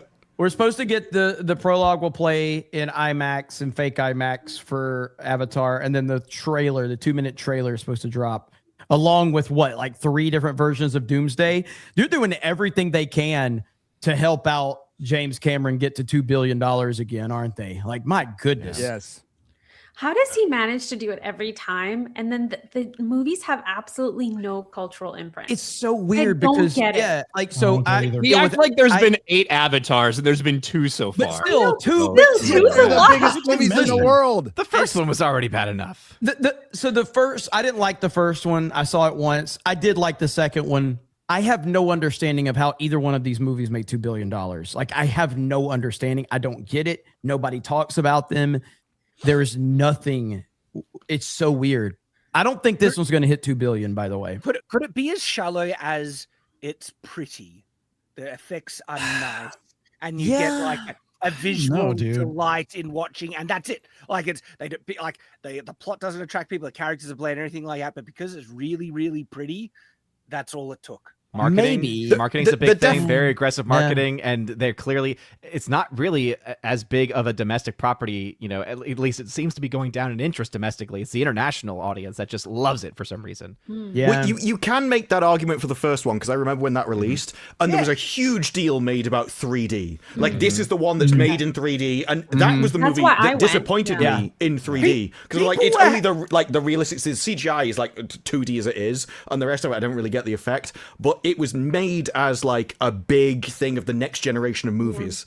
And the second one, I have absolutely no idea. I just think Drunk 3PO saw it for like a month solid back to I that. think the second one is taking off, sailing off the fumes of the first. Because the first one, people were claiming that they had depression because they couldn't live on Pandora. Yes, that was real. That was. Yeah. I remember those articles. Millennials. Some of the most conversation I heard about it when the first one came out were people complimenting on how incredible it looked. And that was it. I don't remember saying the plot is great. Really riveting stuff. It was an amazing visual there's no experience. theory crafting for this. Nothing. It just comes out, makes a lot of money. People forget it. Looks real pretty. The movies are woke. They just are. They're like eco dramas. And I remember a lot of people saying it's basically Ferngullion space. Yeah. Yeah, I like this. I like the second one. I like the family dynamic to it, but there's obviously a lot of underhanded messaging to them for sure. But I did enjoy the second one. The first one, I've only seen it once. I remember watching the first one next month. Would it come out? First one come out in 2009. Is that right? Yep. I remember watching it with like a friend from school and like leaning over halfway through, and I was like, "This is just a bunch of environmental fucking bullshit." This is in 2009. I like the second one, the story better, and I like the first one, but both of them, I can't say they leave any lasting impact on me. Well, that's the thing is like I just want these fire fucking bitches to win. I want these fire people to burn down all the Navi's secret temples, all their fucking houses, all these things that they've been promised. I want the fire people to burn it to the fucking ground. I want the colonel out there fucking the fire bitch. Like, he hates them, but he is one, and now they're coming together. I want them to create this fucking union basically and just take out all the other useless fucking piece of shit Na'vi, and I want it to be the end of the series. That would be more historically accurate to to maybe Native Americans where they were enslaving and killing each other constantly. So I want the Fire ones to die too because of their retarded bows. when's the Earthbender coming in? That's all I want to know. Yeah. That's not till 5, which is not till Jeremy. Ryan, 2031 maybe when the 5th one comes out. Yeah. Ryan, well, it sounds like they're stopping for a while after this one. Well, yeah, Ryan, you mentioned like this Doomsday thing. So they're putting 3 different trailers in front of Avatar. Is that what they're doing? That's what Chris Gore said, and I guess it got confirmed. Hashtag Chris Gore was right. Yeah, somebody just tweeted Chris Gore was right, and we didn't know what they were talking about. Like, it could have been fucking making Star Wars and Marvel girl brands will be a huge mistake, but it turns out it was the Doomsday trailer thing. Like, there's 3 different ones they're going to play on different weeks in order to incentivize people to continue to come back to watch it. That's like just watch it putting the Phantom Menace before Wing Commander. I went and saw Wing Commander. Oh, I saw the trailer for Phantom Menace, and I left. I didn't even watch the I went to see. I think it was Harry Potter and the Deathly Hallows Part 2 for the Dark Knight Rises trailer, and then I left because I didn't give a fuck about Harry Potter at the time. I've since seen those movies, but yeah, I just walked out. Deathly Hallows is better than the Dark Knight Rises. Dark Knight Rises is fucking awesome. I said it. So, I rewatched Dark Knight Rises this past Saturday after. So the first time I watched Dark Knight Rises was, do you guys remember that they did the screenings where they did it back to back, and then at midnight they showed the third? Yeah. Yep. And that's how I watched it. And I feel like it really ruined it for me because Batman Begins is great. Dark Knight is perfect. And then to follow it with Dark Knight Rises, which has so many flaws, it was way too many flaws, but it's not that bad. Well, comparatively to anything that's come out in the last decade, you're right. Dark Knight Rises is awesome. It has major flaws that the other 2 movies don't have, but it's a fucking awesome movie. And What's awesome about it? Every fucking thing. Bane. What specifically? What is Catwoman? The fucking Bane posting memes that came from it are the greatest things ever. I'm sorry. The reason you think it's a great movie is because of something outside the movie that a different person created, which is made fun of it. Is the greatest movie ever made. The Bane quotes are Cynthia Erivo is the best actress in all of history. Like, objectively, like Talia al Ghul's death is one of the worst scenes in movie history. You're really selling it to me. Did you hear her talk about it, by the way? That feels like. Did you hear her talk about it? Oh yeah.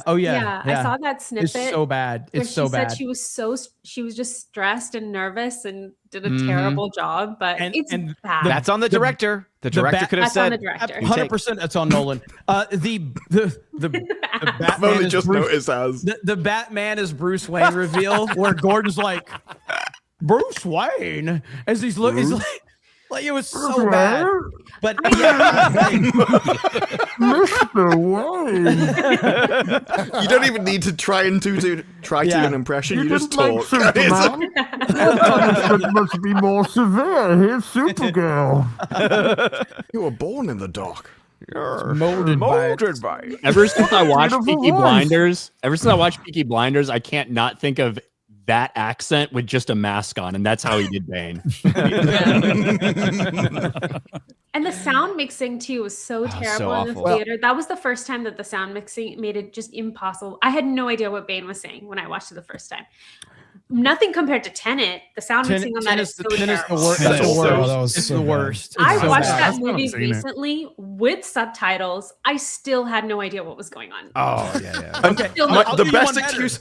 I'll do you one better. I've watched breakdowns on what Tenet's about, and then I go watch Tenet, and I still don't know what it's about. You're like, where in the hell did you get that? I don't know what movie you watched. I have no idea what. And I know these Nolan fans are gonna be like, "You have to watch it 8 times, Jeremy." I'm like, I don't know what it's about, and neither do you. Okay, the breakdown is longer than the movie. The one you're talking about is longer than the movie itself. I know what you're talking about. We know Mahler, so yeah, we shouldn't be talking any shit. Breakdown.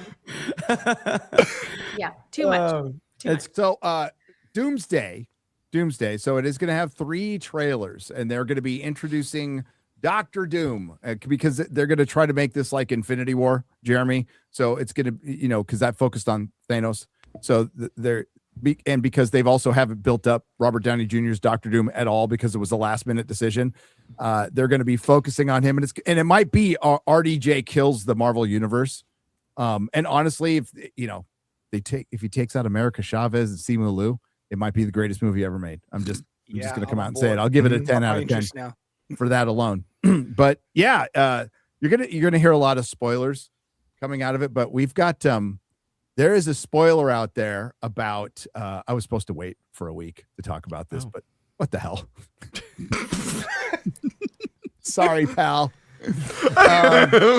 Look, there's a bus. So our Josh, Den of Nerds, which, man, I should be charging $500 to back up his rumor, but I'm not. Threw out a rumor. I think he took it down. It is true. It is true. So Spider-Man, Brand New Day, will be introducing an X-Men, an MCU X-Men, not a Fox X-Men, an MCU X-Men. Oh, yeah. What better place to do it than Spider-Man? What better place to do it than Spider-Man? Spider-Man Brand New Day. So that is going to happen. And it's God, I wasn't supposed to say the name, but whatever. It's already out there. Sadie Sink from Stranger Things. Max from Stranger Things. Yep. That's Jean Grey. Okay, yeah, I remember seeing that. Yeah, it's been out there already. So it's that is happening. And she's going to be behind making the Hulk, Savage Hulk again. And I'm not sure this is entirely only Sadie Sink could turn Mark Ruffalo into not a pussy anymore, basically. Yeah, basically only Jean Grey. I mean, she's that powerful. She can turn Iceman gay. She can ungay people. She's got that power. Yeah. But I think don't quote me on this one. The X gene is going to be activated by the incursions. So all the incursions. You could just say sucking dick or something. Well, that because it's just a big gay allegory. That's all X-Men have become. Any male X-Men that appears, they fucking sucked a cock. That's basically how it'll work. Yeah, but like werewolves, they've murdered have something somebody. to do, I think, with the incursion after Secret Wars when they do the soft reboot, and then that's going to activate the X gene. Now, I have a lot of questions. Like, if you become a full-fledged mutant, how long have you been a mutant? Like, does it turn everybody's mutant powers on automatically, or does it do it at different times? Because it's going to have to, because you have Magneto and Professor X. So I don't know how it explains that. I have no fucking idea. But that's they could very easily from different Earths and everything, though. So who fucking knows? Yeah. Well, I think they're going to convert. I think it's going to be like the end of Secret Wars from 2016. So they're going to converge the Earths. I think that what that means when we come out, it's kind of what a lot of us have always thought. When you come out of Secret Wars, they're going to reset a bunch of the fucking timelines, and we're going to be out of Secret Wars, said goodbye to this old cast, whatever. Yep. I'm sure some people stick around, but it's going to be like you're going to have like a new X-Men team assembled, and probably with Sadie Sink as Jean Grey. In that, you also have the get out clause of schizophrenia as a genetic composition and a situational one. So you need some kind of stressful situation to activate the idea. So they can easily have like the X gene being a genetic component, but they have to go through some kind of severe event in order to make them essentially superpowered.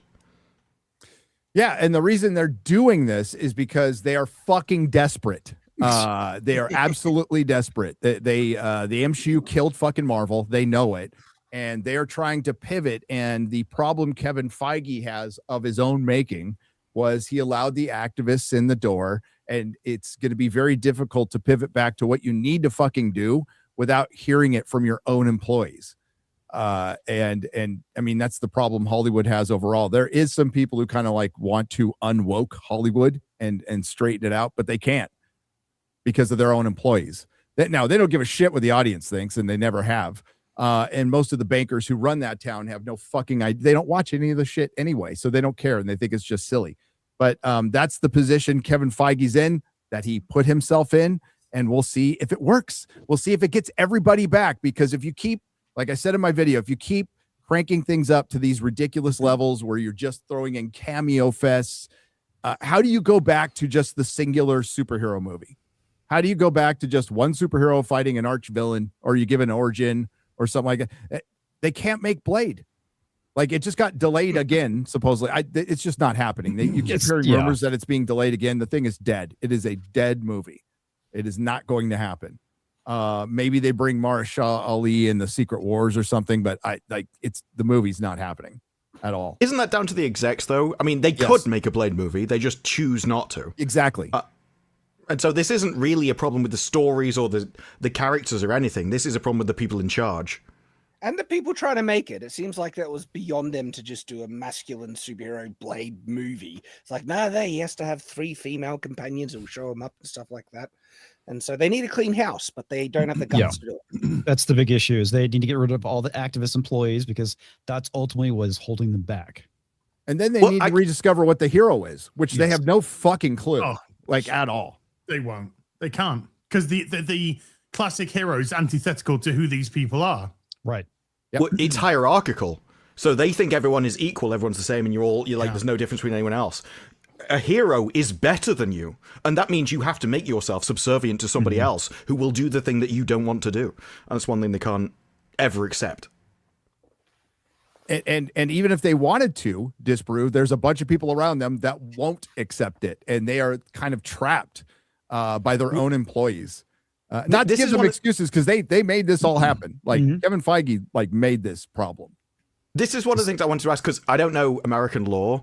Is it possible for them to go, we like to just put an announcement, we will only work with non-unionized workers in the future? Is that legal? Yes, they can. But they would, the unions are so strong in Hollywood that would cripple the industry. Everybody would go on strike immediately. They would. Yeah, but you're not going to hire them anyway, right? So if you say, and you're all committed, that we will only hire non-unionized workers, you will have people that will leave the unions to work for you, and you will have people that won't, and you just don't employ them.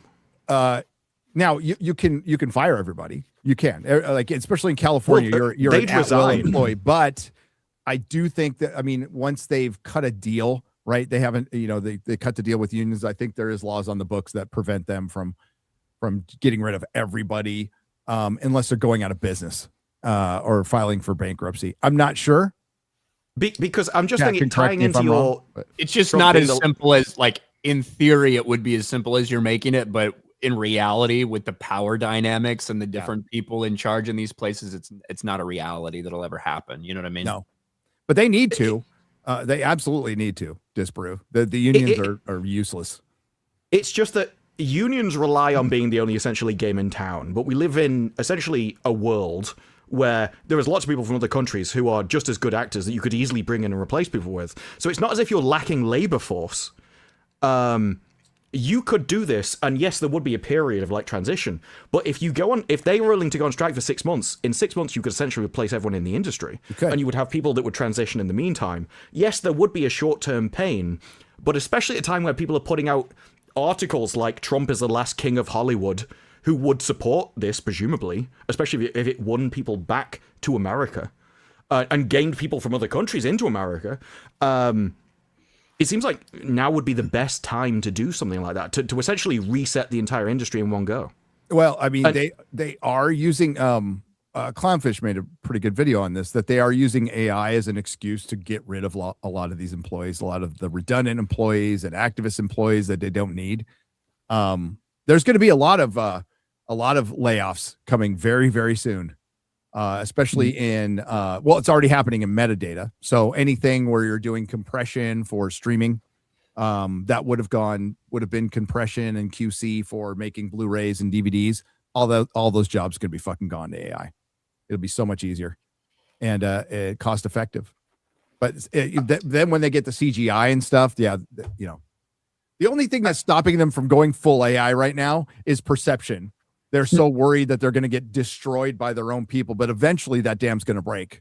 Well, this is the thing. Whenever you do any kind of big revolution like that, everyone says that they're going to side with the unions and stuff, but when push comes to shove, a load of people switch sides immediately because they know where their bread is buttered. All those people coming out against Netflix right now. Netflix, the worst place to freaking for Warner Brothers. If that sale goes down, they'll all fucking work for Netflix. They'll all immediately. Yep. And essentially, those are the people. The people that would switch sides are the ones that you want. Essentially, the ones which are irreplaceable are the ones that know they could get a job anywhere. Yeah. It's like, I don't know if you guys saw this. I reacted to it like a week ago. I think I've got it timed up. You think maybe our girl Grace? Oh boy! Gosh. Oh boy! Here we go. So talking about the MCU. I might have to back it up a little bit. Here we go. Look at her shorts. Based. What was that? Look at her shorts. Oh, Poland sprinting right there on the bottom. Yes. Right. Yeah, there you go. I think those are the recommended shorts for Gary, not those aren't her. Hey, 7.6 million views. I mean, I didn't watch it, but I will now. But I will now. Let's see. I've already seen it. It's really, you should. Have you? Have you? I was watching Stuart Copeland, so guilty's charged on that. By the way, I like watching Grace. I think she's like it's like watching a train wreck every time she talks about stuff. I find her to be entertaining as hell. I've been watching her for so long, but she says the dumbest shit in the world. It's so much, dude. It's really amazing. I enjoy it. Okay, that's right. Simu Liu's on the bottom next to Goldie Hawn and Kurt Russell. That's because he's a nobody. Russell.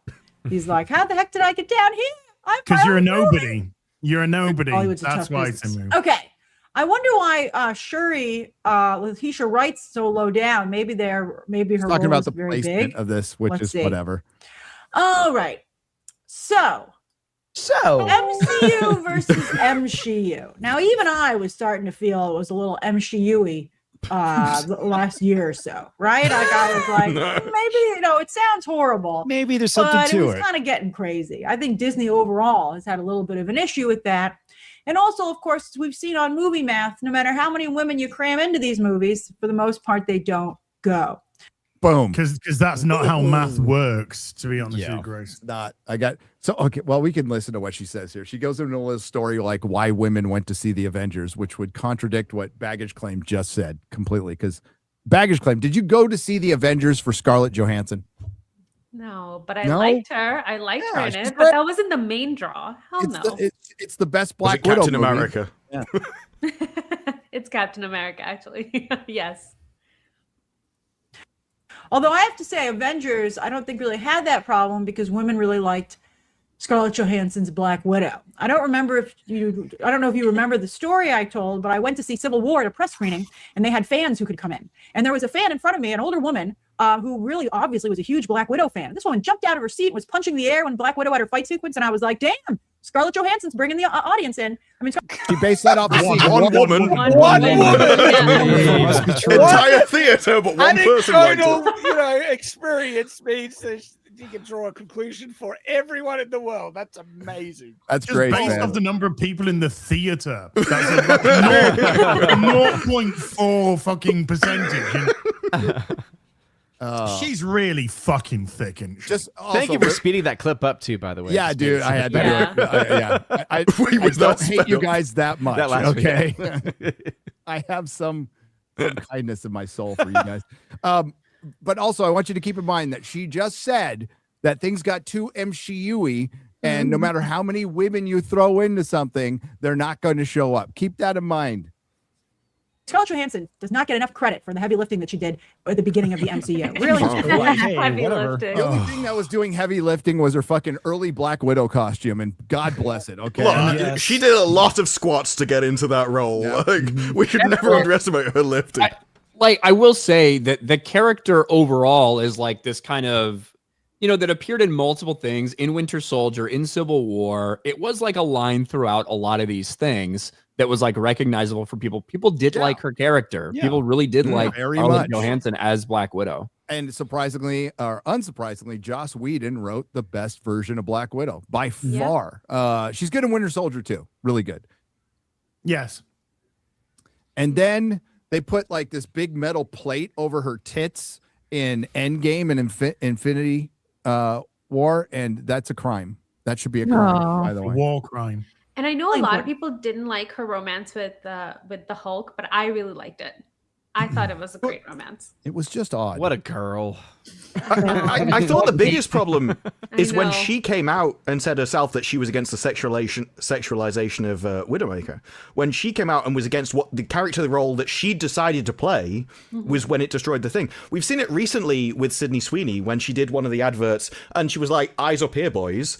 It's like, yeah, but she did that knowingly. It was a joke. It was all play on things. But when you feel like you're being criticized for liking something your biological imperative, that's when people don't like you as a character. I mentioned Bad this. penis, I bad. mentioned this in the Geeks and Gamers Daily chat today when they were talking about that insufferable See You Next Tuesday who wasn't apologetic about celebrating Charlie Kirk's death or not being sorry about it, but whatever. It's a strange thing in Hollywood that when actresses who are pretty hit 40, they turn into activists like almost immediately. They do. Almost immediately. It's interesting. I don't know if Agatha's good. I don't know if Agatha and Wiccan are. I mean, I would love for them to appear, but I don't know if that's a possibility. But I think Scarlett Johansson. Yeah, that's right, Ben 10. Natasha Romanoff was very popular. No character that was only in a TV show will be in Doomsday. Period. Only characters who showed up in a movie. Very popular character with men and women. She was great.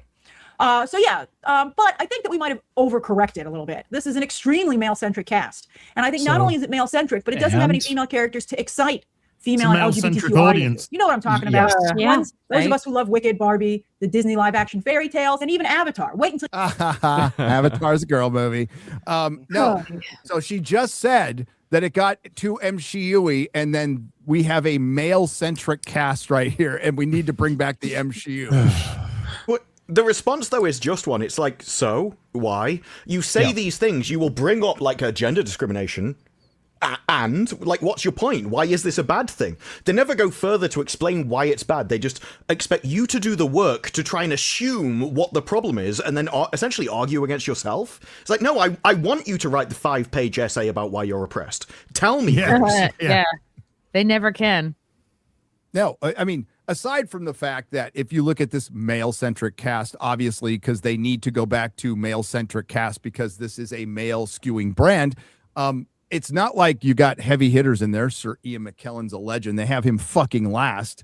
Patrick Stewart. But aside from Chris Hemsworth, like, it's just a bunch of fucking nobodies.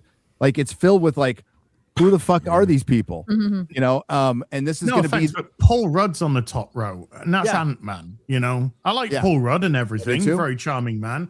But Ant-Man's not a fucking primo, numero uno. Look, he was a joke in the best of ways, but he was still a joke in Civil War. He was the joke. Captain America man. Love you, Captain America man. Wasp and Ant-Man. He was a total fucking joke in Wasp and Ant-Man. That was like they had the smallest box office too. Like very few people actually even went to go see them. No, Wasp and Ant-Man was a precursor to the MCU. It absolutely was. He was a fucking bumbling idiot throughout the whole fucking movie, and it's one of the few I like all of the Marvel Phase 1 through 3 movies except for Wasp and Ant-Man. And maybe Endgame, but like I'll watch all. So you liked Captain Marvel then? Oh God, yeah. Never mind. Ladies and gentlemen, we got him. We got him. Busted. I just watched it this morning. It's so inspirational. You just we watched need to that? give Kelsey Grammer No, more of respect course on not. that chart. Oh yeah. You know what Come I did on. just watch, Ryan, and I'm going to watch again is The Force Awakens. Oh, for the 10th anniversary. Yeah, huh? I'm doing a review because I didn't really officially do a review of my channel, so I'm doing one for the 10th anniversary. And wow, If you're doing one now, it could have been quite embarrassing if we had compared what he had said 10 years ago to how you feel now. Well, we I'll have so much more knowledge now. I'll find it and I'll put it in there. I'll find should. it and put it in there. You should. Yeah. I fucking hate that movie so much. No, And I didn't like. I hated it so much because of how it felt. Everybody loved it. I was like, you fucking pigs, you swine, you disgusting animals that are just eating out of this trough that Disney's laid out in front of you. I fucking hated everybody that liked that movie so much. I didn't like it, and then I saw everybody liking it, and this is before I'm doing YouTube full time. I'm like, oh shit, maybe it's just me. Maybe I'm just missing the boat on this one. So I watched it again. I'm like, no, it sucks. I don't like it because of killing Han Solo. I fucking hated every second of them killing Han Solo. But yeah, just to keep in mind that she just said it was just too MCU-y, but now we need to bring it back because this is male centric. And, you know, we saw 5s and 10s of people on Twitter saying, bring back the MCU. We kind of clown that. Forgetting the fact that we just had female Silver Surfer, 3 months ago, and then Ironheart 6 months ago.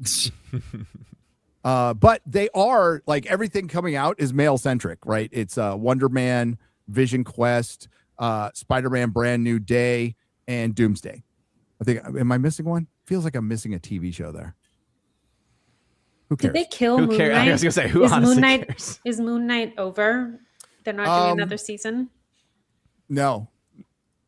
Which Oscar Isaac doesn't seem like he really wants to work with Disney again either, right? No. And that comment completely ignored anything Marvel, right? It was just a Star Wars related question, and it was about all the Jimmy Kimmel stuff, which obviously got rectified. But he was like, "Yeah, I don't think I'm going to be working with Disney anytime soon." And that, he would have already filmed shit for this if that was the case. So he's not in Doomsday. No. Until you meet Varang. That's the sexiest Na'vi ever. It's nuts. It's nuts how cool she is. And I think that's going to do a lot to sell that movie, to be honest with you. I got to tell you, Avatar 3, I'll tell you a little bit about it. That's a surprisingly sexy movie, right? It was what am I watching here? It was a little, my audience was laughing because we were so shocked. It's not it's not the. Those are three different Do you remember when you certainly nearly more than passed out because all the blood went to your vagina when you saw fucking John Cena's package in the Suicide Squad? I've never seen a woman slip off her chair in real time like you did, Greg. What are top 5 EFAPs with that one? Second film was. So it was very, very. I'm waiting for her to get to this point. But I think that makes a big difference. She slid right down the bar stool this that she cast was doesn't down, really man. appeal to a lot of us who like female characters, who like comic books. X-Men and Batman are extremely popular because they have great female characters. You stupid tart! Oh my god, are you fucking kidding me? She's gonna say Harley Quinn, isn't she? Yeah, it's particularly with Batman. That is an insane statement. Absolutely insane. Argument could be made for X-Men in later days. Definitely, they have the best female characters outside of Sue Storm in the comics. But fucking what? Batman? Yeah, I totally watch Batman for. I totally read Batman for. Well, you can't say Harley Quinn. She wasn't until the comics till way later. 19. Poison Ivy. Because was the show? Was it the animated series? It was the animated series that brought her in. Yeah, it was in No Man's Land that she made her continuity, her main continuity debut. So that was 1994, 5 that she made that. Yeah, thereabouts. And then they turned her into a fucking joke. Yep. Literally. Widen the appeal of those brands. You have to have the guy show up, but you really want to work. That's right. You got to get the girls and the gays, Ryan. You got to get the girls and the gays. Why are you talking to me? Gotta get the girl. She knows exactly who she's talking to. Feels personal. Yeah, to me. Where the fuck did that come from? Technically, you already got the gays. I mean, there's Jeremy. Who's she talking about? What Ryan is she talking about? I don't know what she's talking about. She just said This is live streaming. This is a live stream. Yeah, I think she's just talking to her chat and so comments. Maybe I was in there. Maybe Ryan was in there dropping super chats to his girl. Going, we need the girls and the gays because Marvel, we can accuse them of a lot of things, but you can't say they haven't tried to get the girls and the gays for the last 5 years. It's worked out so well. Very hard. Also, are we saying that the women turned up to Aquaman because of Amber Heard? Like, is that the argument that she wants to make? Well, yeah, they got topless Momoa and they also got mental woman. So they could relate. That scene where she just eats that rose, so unhinged. But it's Amber Heard. So You could see her doing that with Johnny Depp, though, couldn't you? Yeah.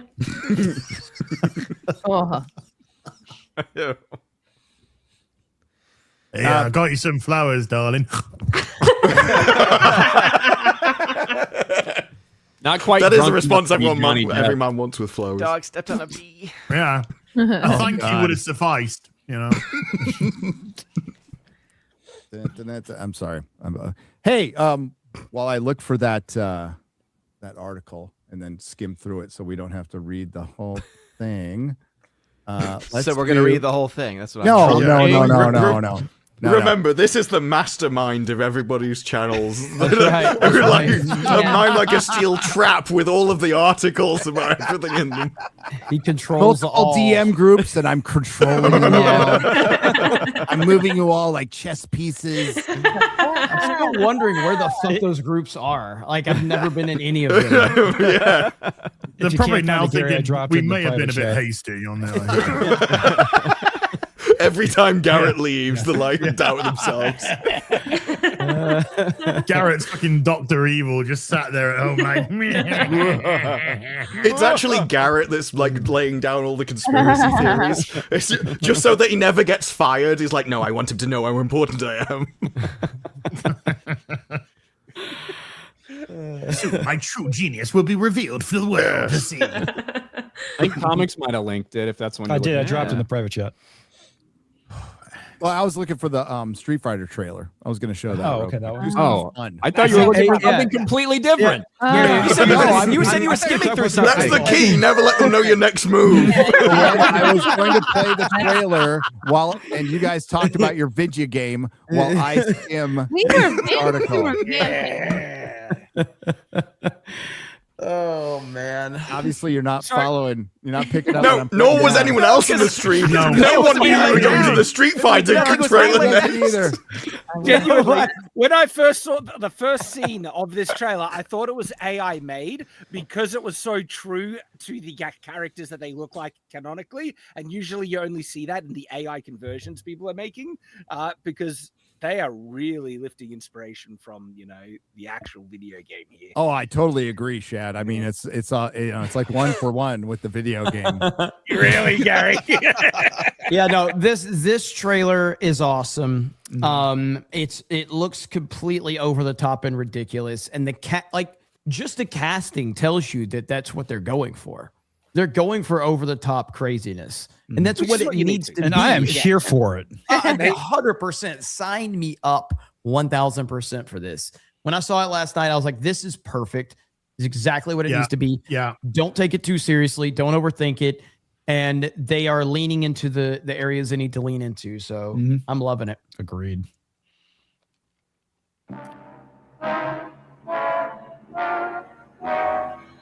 It's a very well cut trailer, by the way. It is. Yep. It is actually a very well cut trailer. The music's perfect for this. That Yeah, pretty Cammy's That's outfit Cammy. there. That's That is Cam. 1 for 1. 1 for 1 for. I know it's the outfit before she, left Bison and stuff. But that is 1 for 1 to what they were. I like. Yep.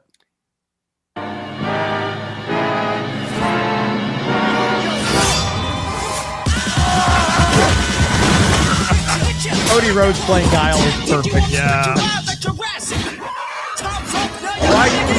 Right. Honda's been played by Hiroki Goto, who's actually a Japanese New Japan pro wrestler. Oh, nice. I think the New Japan Pro Wrestling World Champion, unless he's lost it recently, he was the world champion. So I was actually quite surprised to see him. I don't recognize any of the actors because when I look at them, I see the characters. I'm like saying, holy crap, it's Street Fighter. Yeah.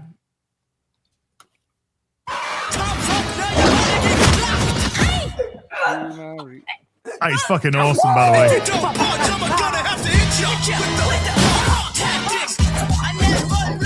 Eric Andre, that was, by the way. The MC was that was Eric Andre. Oh, okay. Didn't recognize him. This looks fucking great as well. It's such a boy movie. Oh, hell yeah. Hell yeah. Yes. Hell fucking As yeah. it should be. Yes. But what about all the Street Fighter 2 girl fans out there? There you go, Eric Andre. Yeah. He's got the longer hair.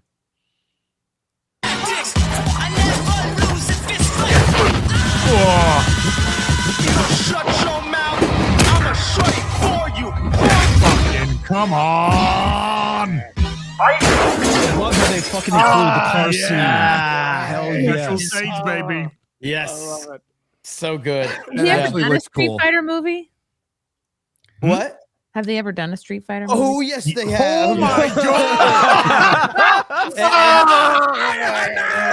Of course. Chrissy, no, they have not. Of course. And it is as bad as you could imagine, which makes it amazing. And I love it. Raul I Julia love it. is a gem. Fuck out of it. Yeah. Julia really is the best thing about that movie. Yes. There are a couple of anime adaptations which are far more accurate to the Street Fighter lore, and you can enjoy those. But the Street Fighter lore itself that's in the games is wild. It's actually really expansive. So they have plenty of story that they could really utilize if they wanted to. So that's what I hope they're doing. And the best thing, I've talked about it before in the past, but so the original movie, or the movie they made back in the day, was based off a video game, obviously. Then they made a video game based on the movie that was based on a video game. And it was like so bad. Inception, It was man. good. Like Yeah, dude. It's streaming. fucking great, dude. I haven't seen that Street Fighter movie in a long fucking time, but I should probably. Has anybody people watched been- that one recently? Great quote Not quotes of the recently. cat. Oh, For me, moving clips. it was a Tuesday. Yeah, that's like exactly. so many great It's like, for quotes you, in it's the one of chat. the most important days of your life, but for me, it was a Tuesday. And David Dalmatian, whatever he's called, as Bison. I love that casting. I fucking love that casting. I like that actor. And then they had all the actors come out on stage at the Game Awards last night, and that was super cool. And so yeah, they all seem excited about it. They seem like they're having fun with it. It seems genuine. It's over the top. It's stupid, which is exactly what it needs to be. It doesn't take itself too seriously, and it shouldn't be taking itself seriously. And so everything that we've seen up to this point, I'm all in. I can't wait. Oh yeah. And there are characters that they were showing that, I'm so glad that Akuma was shown. So that means they might be doing a Dark Hadou plot line with Ryu, which is that's what we want. Give us some of the stuff that's I'm Fucking Dan's in there, man. Yeah. and it isn't, what's his name? Who's playing him?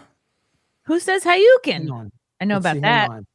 You've got what was it? It's the comedian guy who's playing him. Andrew Schultz. Andrew Schultz. I don't like Andrew Schultz, but I'm not going to let that ruin everything. It seems like everything is working perfectly, so I'm loving it. It did exactly what Supergirl didn't. I saw somebody mention on Twitter Sorry. is remember when trailers made you want to see a movie? Yes. Yeah. Everybody looks good. By the way, 50 Cent as that well. is Great Andrew choosing. Schultz. Wow, good for him. Yeah. I mean, we've now reached a point where people are going, well, you shouldn't judge this movie off the poster and the trailer. It's like, no, that's exactly what they're for. That's the intention of the trailer. Yes. So it's the person who goes wild when they see the Supergirl trailer. Oh my god, it's gonna be amazing! Amazing. Oh my God. Wait, you like this? Should be able to judge it based on that. It could be shit. No, fuck off. When does this Don't come out? judge it off the condensed 2026? version, which is entirely designed to get you into the theater. Breaking news: we're nerds. We're gonna judge shit. Yeah, by its exactly. cover. We're Yep. gonna judge a book by its cover. Yeah. Yes, we are. That's what covers are designed for. We're Yes. gonna judge it by its cover, then we're gonna read it and judge it again. And judge it again. We'll judge it twice. Yep. But yeah, this was good. So that was a pleasant surprise last night during the Game Awards. That's good. At least you got How was some the Game enjoyment out of Awards, it. Jeremy? Did you have fun on your stream? I had fun making money. So did they. I $1 did million not- I did not- per 3-minute advert. The Game Awards was bad last night. There was a couple of moments, but generally speaking, no, it was not good at all.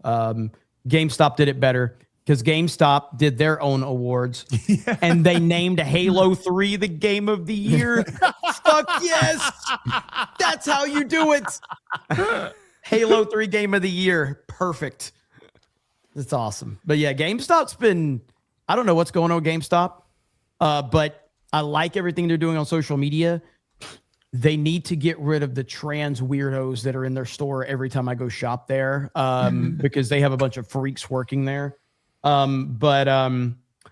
Yeah, I don't know. GameStop seems to be Pulling leaning from into- Nintendo fans, Jeremy.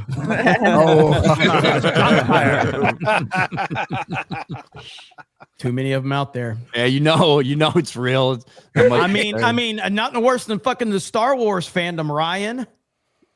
I mean, yeah, there's a lot of Have you seen fucking the freaks there too. The Yeah, there's- difference is name the one difference is fandom that that's all doesn't have a that's bunch of left- that's fucking left weirdos. now for Star Wars. The difference is that's really all that ever existed for Nintendo. But if that's the case, then there's a lot of trans weirdos that are buying Nintendo systems, and that doesn't add up. Because they usually don't have they don't money. hang on to them long. They pop up secondhand after they fucking shoot themselves, and the mom has to sell it. How are they gonna have money after all the surgeries? Oh my god. Anyway, government. Did you guys hear? Did you guys hear? I that realized there new was no surgery- safe joke I could tell. I was just waiting for him to say it. I was waiting for the 41% joke in there. What was that? Baggage There's a new trans surgery unlocked where a man can get his hips widened. No. Oh boy. Wow. That sounds like all kinds of painful. problems. Oh my gosh. Yeah, that is not gonna. You're gonna need a bigger butt plug. That's still not. That's still not even like the ways that people. It's like your Adam's apple. It's your face. It's widening your hips is not going to help. You're going to shorten your life. Yes.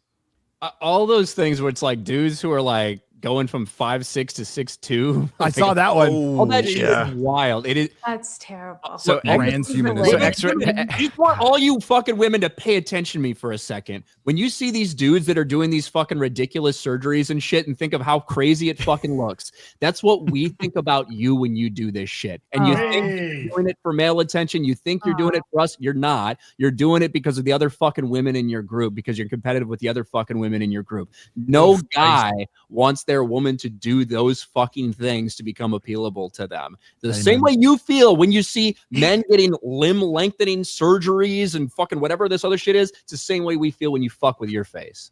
Oh, I felt Also- like Now, when Ryan we was fuck your talking face, to my that's very soul different. right there. Wow. So X-Ray Girl says that they've only done the surgery on cadavers so far, but they're planning on doing a live patient Okay. soon. That's Were they terrible. cadavers before they did In it? the world, My gosh. It's an important detail.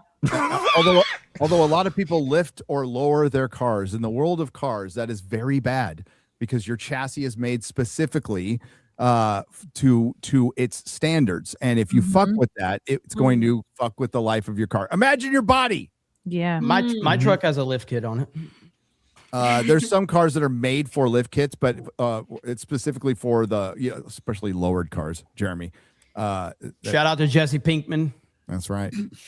To Ryan's point, I feel like Vanessa Kirby was so beautiful and she has completely ruined her face. I actually thought she was one of the most beautiful women ever. Same with Emily Blunt. Emily Blunt's face too is ruined. What happened? Fillers, Botox. It just looks so, you can kind of see it right here where it's just not moving here. If you guys watched Black Bag with We're letting the women speak, guys. Fuck's sake. I can't really criticize. I did all swear. Who played Galadriel? I'm completely spacing on her name. Who played Kate Galadriel? Blanchett. Kate Blanchett. There you go. Yep. Kate Blanchett has gotten also so hard work. much Botox done that in Black Bag you can just kind of see it. She looks so unnatural. It's I hate this trend. I honestly hate it.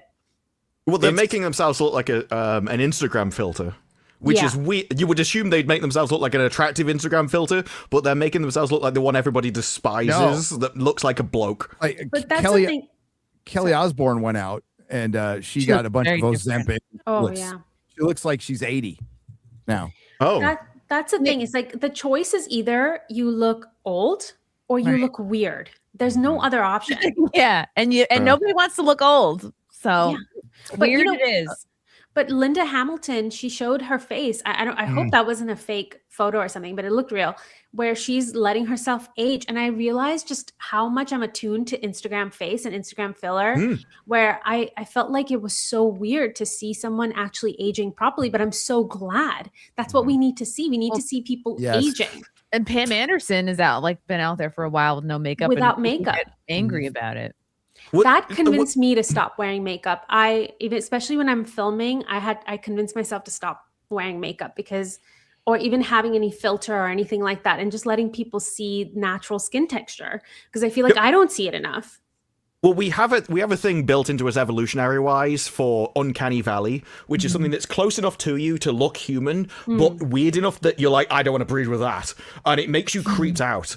And that's what all of this surgery causes. If you age gracefully, you look human, and so everyone's used to you. But this makes you look weird enough that you no longer look human, and everyone just gets kind of this creepy feeling like it's a horror movie, which is far worse than just aging. And it's just a weird trend in Hollywood and in these circles to out plastic surgery each other, and they really don't understand that the perception is people think it looks. But then you have Kris Jenner, who is 70 and looks incredible, and everyone talks about, oh God, who's her doctor? Well, because men age gracefully.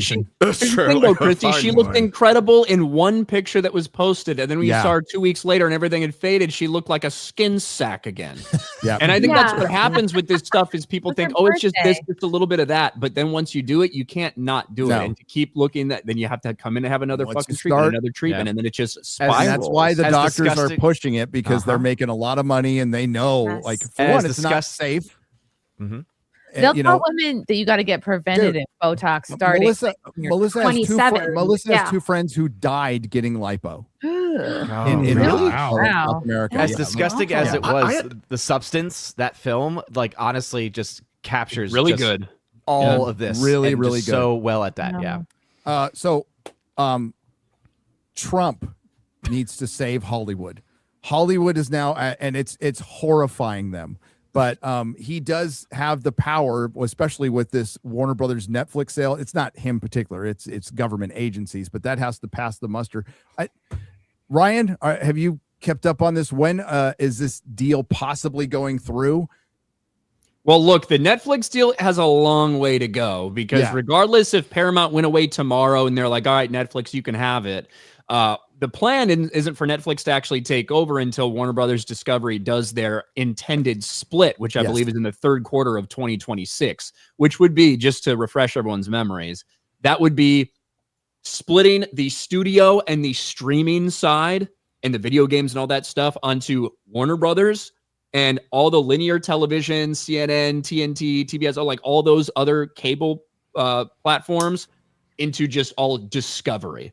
That was what Warner Brothers was going to do in the third quarter of 2026, period. Netflix wants them to go along with that split, and then they take over the Warner Brothers side, which is the movie making and the streaming, really, is the parts we're talking about. So that's like Netflix's intended goal, whereas Paramount would want to come in there and take over everything before the split as soon as possible, and as soon as it could get cleared by regulatory committees. I have no idea how long it might be before Netflix would be out of the clear with the regulation stuff. Yeah, I know they just want to get an initial deal signed so they can start that process, and I think that's coming up pretty soon. Well, I'm curious, why doesn't Netflix just want to buy Warner Brothers Discovery completely? Because that's where they're losing all the money. So that's why they're doing that split. Is Zaslav, who's a smart guy, is shifting all of their debt over to broadcast, which they can do because giant corporate shell game, and they can do shit we can't. I think the plan was like to dump CNN. If people are bringing it up in chat, it's much more than CNN, but that's part of Zaslav's plan, because all the value, Jeremy, is in HBO and their IPs and the movie stuff. Yeah, I mean, again, I think I'm on the side of most people where I just wish that Warner Brothers wasn't going to be sold. But with that said, I think Paramount is a far better option. Yes, than Netflix. I don't want Netflix to get them, but I don't know, man. It's very everybody. I was talking to Ryan about this, but like everyone that's not Netflix is against this idea. Pretty much everybody that's not. Everybody hates this idea. The actors, the studios, Hollywood, the theaters. Everyone who could possibly be invested in something knows that Netflix getting it is the worst case scenario for the business side of things, regardless of what it would do to the content that's coming out itself. We're just talking in sort of a straight up business perspective, because we know that Netflix is not as committed to theaters as all these other studios are. That's whatever the game plan is, to get people just on their couch. Imagine Netflix owning DC Comics. Yeah. Like this isn't just like owning the distribution rights, which is horrifying enough. Lord of the Rings, A Song of Ice and Fire, and Harry Potter. It's them owning outright Batman and Superman. which puts James Gunn's future in doubt. And it also would be horrible. It would absolutely be horrible if they were adapting DC Comics. They would. It's horrible now. It's been horrible now. It would be worse, dude. And DC Comics is horrible now. So I would say DC Comics might have the only potential to improve. Netflix has done comics through Mark Miller that have been pretty good. So Netflix does a whole range of things which has been good and bad. It's definitely not, if Netflix buys it, everything will take a downward trajectory. They have incredibly base content alongside the most woke stuff you've ever seen in your life. But they also have the greatest potential of putting out like a Black Batman. Like, and the backstory here is that the Ellisons are very close with Trump. He has expressed interest in wanting Paramount, who is Ellison, to get Warner Brothers Discovery, but Netflix went to Trump. When was this? When did they go to Trump? Ryan, November before November, and basically got his approval on it. And I don't know what direction he's going to go. I have no idea how he's going to address this. He's also been bitching out David Ellison publicly because fucking 60 because Minutes aired an interview with somebody I don't like. Bad, just as bad as the last ownership. Yep. So, but like, I'm going to sue them again. Blah, blah, blah. Outside of Comcast, though, Hollywood's in the position of, do we side with Netflix or Trump? And they're having a hard time right now, and it's great. So this cover story is the last king of Hollywood: Ted Sarandos, David Ellison, or Trump. They don't even say President Trump; they just call him Trump. Look at how dirty they did David Ellison in the picture, though. On the left there. Oh, they can't stand him either. And like, it is crazy, Ryan, that the Nepo baby, admittedly, who owns a production company, bought a Hollywood studio, and now with this smaller Hollywood studio is going to buy one of the biggest Hollywood studios. That's how bad things are right now. It's crazy what an attempt it is, but I do think, like, and obviously you can only take people at what they're like at face value and what is that worth, right? So when Netflix tells me, we promise we're not going to do anything to get things out of theaters quicker, I don't really believe you. On the other side, David Ellison's like, look, we want to ramp up production. We want to commit to having 25 films in theaters and stuff like this. That all sounds good. Will they keep that up? Will they keep that energy up? Who knows? No. Well, it's also, Hollywood was nowhere near as up in arms about that kind of purchase. There was even an article that said, like, he's going to revolutionize Hollywood, make it ultra alpha male and align it with the MAGA agenda. And there wasn't a fraction of the uproar that they've shown since Netflix said they were going to buy it. It is night and day, the kind of the fear that came out of Hollywood over the announcements.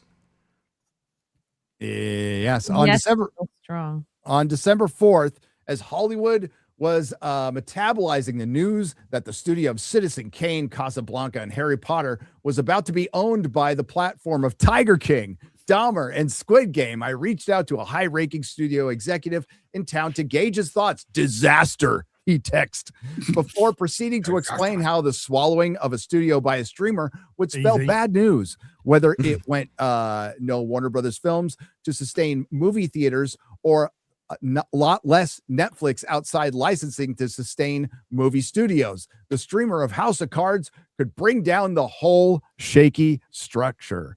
Well, I mean, that's if one streamer buying one studio brings down your structure, you don't have a structure. Yeah, you have a fucking problem, a bigger fucking problem than that. You don't have a structure. They go into, you couldn't avoid the irony. The drama of how traditional Hollywood will be devoured is now as entertaining as anything. Hollywood could never come up with this. Movies have conflicts between gritty human characters, late stage capitalism. God damn. There we go. Way to show your colors. Late stage entertainment. Yeah. Well, yes, exactly. They're already doing a move about Animal Farm about the same thing, so it's on their mind. You fucking what? Oh no, I'm thinking of something completely different. That was a different version. So late stage capitalism, as the son of a tech billionaire and the leader of a 400 billion international giant trading, insults a Wall Street analyst conventions. Ellison, Netflix offers inferior and uncertain value. Sarandos wearily, entirely expected. Oh, and don't forget Saudi money and the president's son-in-law, both financing Ellison's bid, or both parties cozying up to the president who fancies himself an M&A gatekeeper. Well, he is right now. It is, like, regardless of like what you think on Trump or whatever, I do think it's ridiculous that this is how it's going down. You know, like that's a consideration, right? It should just be in a fucking vacuum. Is this company allowed to purchase this company? Yes or no? Maybe so. But instead it's like, hey, we need to curry favor with the king, basically. And I don't like, and it's obviously a hyperbolization of everything that's going on, but it's also kind of real. Right. And is that the way things should go? Probably not. Probably not. But the people who are like no kings are treating him like one. Yeah, making him into it. Yeah. No kings, but we kind of want one. Yeah, we want you to be that. They like dictators. Hollywood, I mean, it's just the way the politics go. They fancy dictators. Dicks. Hang on. What pussies? Fuck asshole right next to they fancy dicks. Jamie Foxx can go down and visit. What is his name? Madrero in Venezuela. Yeah, he went down and visited him. Big pals with him. The town's leadership gap is impossible to miss. The C-suite is fading with no big names to fill it. Comcast Brian Roberts, 66, and Disney's Bob Iger, the weatherman, 74. Both preside over companies whose models of cable subscriptions and theme park merchandising now seem less aggressively capitalistic than quaintly, sorry. From thank you, Disparu. No problem. From another era. And how much longer are those guys here for anyway? Well, Bob Iger's never fucking going away. Didn't they say that whoever takes his place, he's going to be there to look over them? They're going to shadow him for a while so they get the hang of the job. You know, he's going to be around for a while to guide him in the right direction, just like Bob Chapek. Like, don't worry, I'll be in the shower. So as far as Disney's concerned, they said many of the leaders in waiting lack the stature or vision, and those that appeared to have it, Universal's Donna Langley or Disney's Dana Walden, who would be fucking terrible, by the way, absolutely terrible, or Josh D'Amaro, come to mind, have to fight boards, share prices, and most crucially, falling profits that don't facilitate risk-taking and vision. Well, wow. When was the last time Disney did any kind of risk-taking and vision? What are you talking about? They just made a partnership with an AI company so that you can create what you want to see with their characters on their streaming app. Yes. That's innovative. Mm-hmm. We can't write. Let's let others do it. What's that other? You know what? And that's actually probably a good idea. Yeah, that's a clever thing that they're doing there because the fans honestly.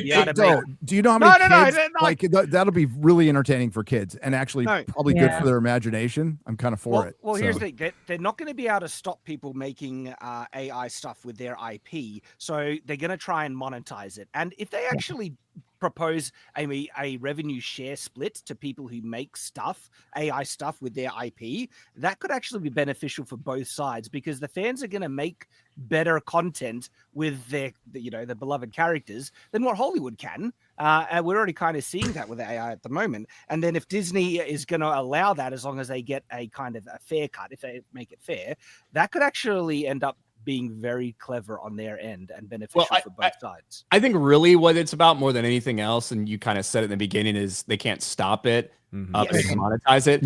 I actually think by monetizing it in this way, having a deal with an AI company to do these things with these characters is actually going to make it far easier for them to stop everyone else doing it. I think it's going to be far easier for them to show, hey, look at this monetary partnership I'm in with this company to do exactly this. If these other companies are letting people still use our creations, our IPs, all these things, they need to be shut down because here's our monetary loss when that happens. I think that, to be honest, is part of the goal with this entire thing.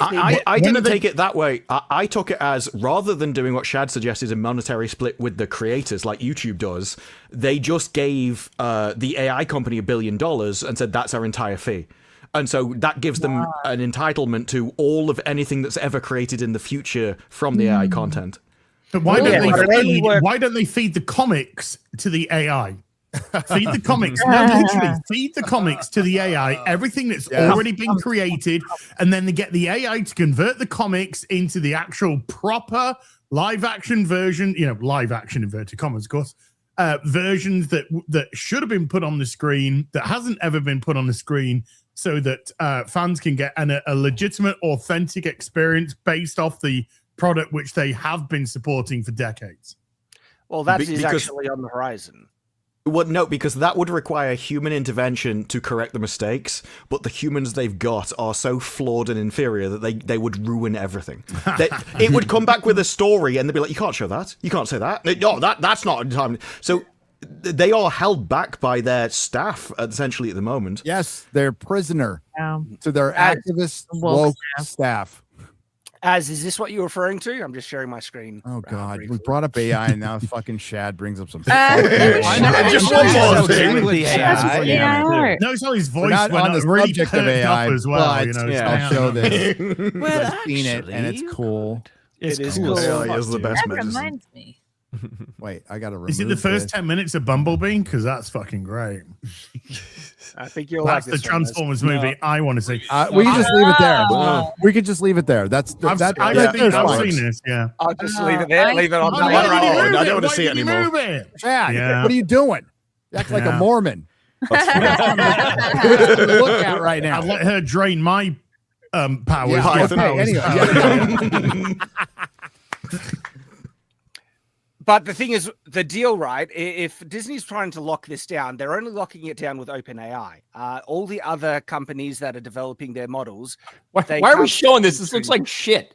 This is great. What are you talking Ridiculously about? stupid. It's AI. Did you see That the looks ass freaking- part? It looks like but- AI but, is what it looks like. Shad, they've been planning that from the very beginning, and that's what was the impetus of a lot of the strikes. Is they aren't against AI; it's who controls it. Yeah. And of course, it's smart for all the companies to start licensing out and controlling their own IP. And that's, dude, the sky's the limit for Warner Brothers.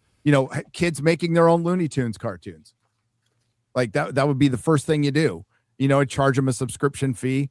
It might work. It might work. But then the studios will start complaining that the kids aren't making enough sexualized cartoons. That's too based. I was going to say the opposite, like the moderation needed for this tool to make sure they don't have like Dumbo and Winnie the Pooh fucking each other. or some shit. They're going to need a Skynet moderation for that. But the WGA has come out and commented on this, and they didn't say they had a problem with it. They just we want everyone to be in line with our agreements about who owns the rights and the voices and the images. It's essentially, They as want the long as we money. get paid, do whatever you Exactly. want. Yeah. Yes. And again, that's not smart. And when I talked to the WGA representative, that's exactly what he said. He's like, "Oh, we're not against it. We're against who controls it." Because that is their perfect world. If they can get scanned into a machine once, say a few lines into a microphone, and then sit at home getting paychecks for the rest of their life, that's their perfect job. Actors have already lined up signing off their likeness, and there are currently big-time directors working on full-fledged AI movies outside of what you brought up earlier, Disparu, outside of the studio system, which obviously they can do. So, and we'll find that out soon. But if we go back to this real quick, there's a lot of lamenting about Ellison being a Nepo baby and Sarandos, and whoever buys Warner Brothers, they're both tech bros. Could you make the text a bit smaller? No. As a matter of fact, you son of a bitch, I'm going to make As a matter of fact, I can't read it. I was actually surprised. I knew that was going to be it. Holy shit, there's words on this fucking page. You see my phone, how big the text is. On my... And He just saw Sarandos there. That was this paragraph. Yep. Gary's phone is literally one letter on his screen. So they talk about Sarandos and Ellison, and they go, never mind that neither man before this year has ever presided over anything close to a traditional Hollywood entertainment entity, which don't exist anymore. They don't. When Hollywood started getting into this big corporate conglomerate game, it ended.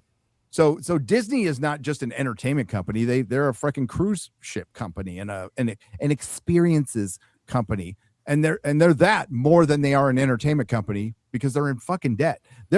Disney's is in much debt, if not more, than Warner Brothers right now. I think it's like 45 billion, Damn. and they did just spend 72 billion on Fox. In some ways, the purchase of one of the oldest studios by one of the newest disruptors would be a development long coming. Silicon Valley has been devouring the traditional industry for many years now, forcing companies to alter their business models, spending practices, release patterns, and soon enough, in the age of AI, Shad, their production methods, and yet something feels jolting. I do not want to hear Hollywood complaining about traditionalism. Like, this is not something that you can hold up as a value that you care about. I mean, like, no, we've always done it this way. It's like, it is a really weird perspective to be on Sarandos's side, and they're like, no, but it's destroying the cinemas. Like, yo, but the future is streaming. We were talking they're like, about no, it. we want the traditionalism. You were talking about it earlier. We're so progressive, except when it comes and fuck capitalism, except when it comes to fucking with our money and our jobs. Yeah. You know? So they're like, please preserve the past. Forcing companies to blah blah blah. Netflix was a disruptor, a forever scrapper, trying to gain respect of Warner Brothers. It wasn't supposed to be owning Warner Brothers. It's hard to fathom now, but talk for years was how a major studio might buy Netflix, which is true, not the other way around. Well, that's the way it is. There's a phone company out there called Apple that could buy 3 studios with the extra cash they have. Life comes at you fast, Hollywood. They've got more sense. That's why they've got 3 times the cash they've got. Yeah, pretty much. Well, and, save a lot of money on slave labor in China. David Ellison seems, shit. Same with Samsung. And Apple. And everyone. That's what I was everyone that makes anything. Yeah. David Ellison seems even less likely leader and up-and-coming movie financier with who you loved when he was financing movies, motherfuckers. With cloud software money is not supposed to become the industry's biggest kingpin in the space of a few years. At least Rupert Murdoch built his thing. Oh my God, they're fucking defending Rupert Murdoch. It's a dark day when they have to do that. Oh God, it's a hard day for Hollywood, and you just hate to see it. I am all here for it. No. It's like when they hated Trump so much, all of a sudden they started cozying up to fucking George Bush. And it's like, wait a minute, you were calling him Nazi 20 years. You were calling him Hitler 20 years ago. They were right about that one, though. Anyway, go ahead. Oh, totally, 100%. Fuck that guy. But the identity of this Hollywood king, for all the understandable business headlines and drama is in a way beside the point. With the empire so bleak, you could wonder why anyone would want to rule it at all. Wow. Wow. Audiences are distracted. Oh, sorry, going, Disparu. This is the Hollywood Reporter. These are the people that have been saying there's nothing wrong for a long time. And now suddenly it's like, I can't believe this world's so bleak, anyone would want to buy it. Well, because there's always this moment that basically holds the mirror up to them where they have to stare at the reflection. I mean, it's like the debate between Trump and fucking Biden, dude. I mean, there's a point where you have to admit something's fucking wrong or you lose your credibility. And this is their moment. Wow. Yeah, but they're admitting it's wrong when not just the house is on fire, like they started catching on fire. Yes. It's like, oh, there might be a problem with it. I'm actually on fire now, not just my house. Audiences are distracted. Costs are unmanageable. And by the way, as Disparu just pointed out, none of this shit was happening. We were being hyperbolic a couple of years ago saying this shit was going to happen. Worse than that, we were hate mongers. We were the worst of the worst. We were the people destroying the industry just by talking about it. And now it's like, no, it's actually an objective point and it's perfectly fine to just point it out. Of course, they won't point out that the strikes made this happen much faster. It was going to happen anyway, but they made it happen much faster. Audiences are distracted. Costs are unmanageable. And automation is coming soon. Everybody who ever wrote a piece of fan fiction will be able to make a film with the push of an LLM button, as Disney just accelerated. Why not the lot when anyone can scale the gate? The barbarians are at the gate, and it's you guys. You guys became the competition. The audience that they told to fuck off for fucking 10 years is now the competition. You couldn't have written a better script. Also, they kind of admit that the public would be better at making films than they would, because otherwise you wouldn't mind, right? If Hollywood had some kind of magic sauce that made the best stories, you wouldn't mind if other people could make stuff because they couldn't compete. Your things would just be better. The only thing, if actually it gets out into the public, they will beat us. They will beat us in the open market of competition. Oh God, yes. The fact that they brought up fan fiction, you're fucking literally writing fan fiction. Like the fans will now be writing the fiction. So green shoots will merge and people will fight back. Of course, the nature of human striving, and I dare say the Hollywood soul. You have no fucking soul. Shut up. Is to chafe at the hegemony. I think this is a British American thing. Hegemony. But the Hollywood that any of us have known, that of a feverish machine of human-led movie studios and television networks and cable channels and yes, streamers, all cranking out levels of newness for people to enjoy and argue about, seems for the first time in our lives not just imperiled, but doomed to degradation.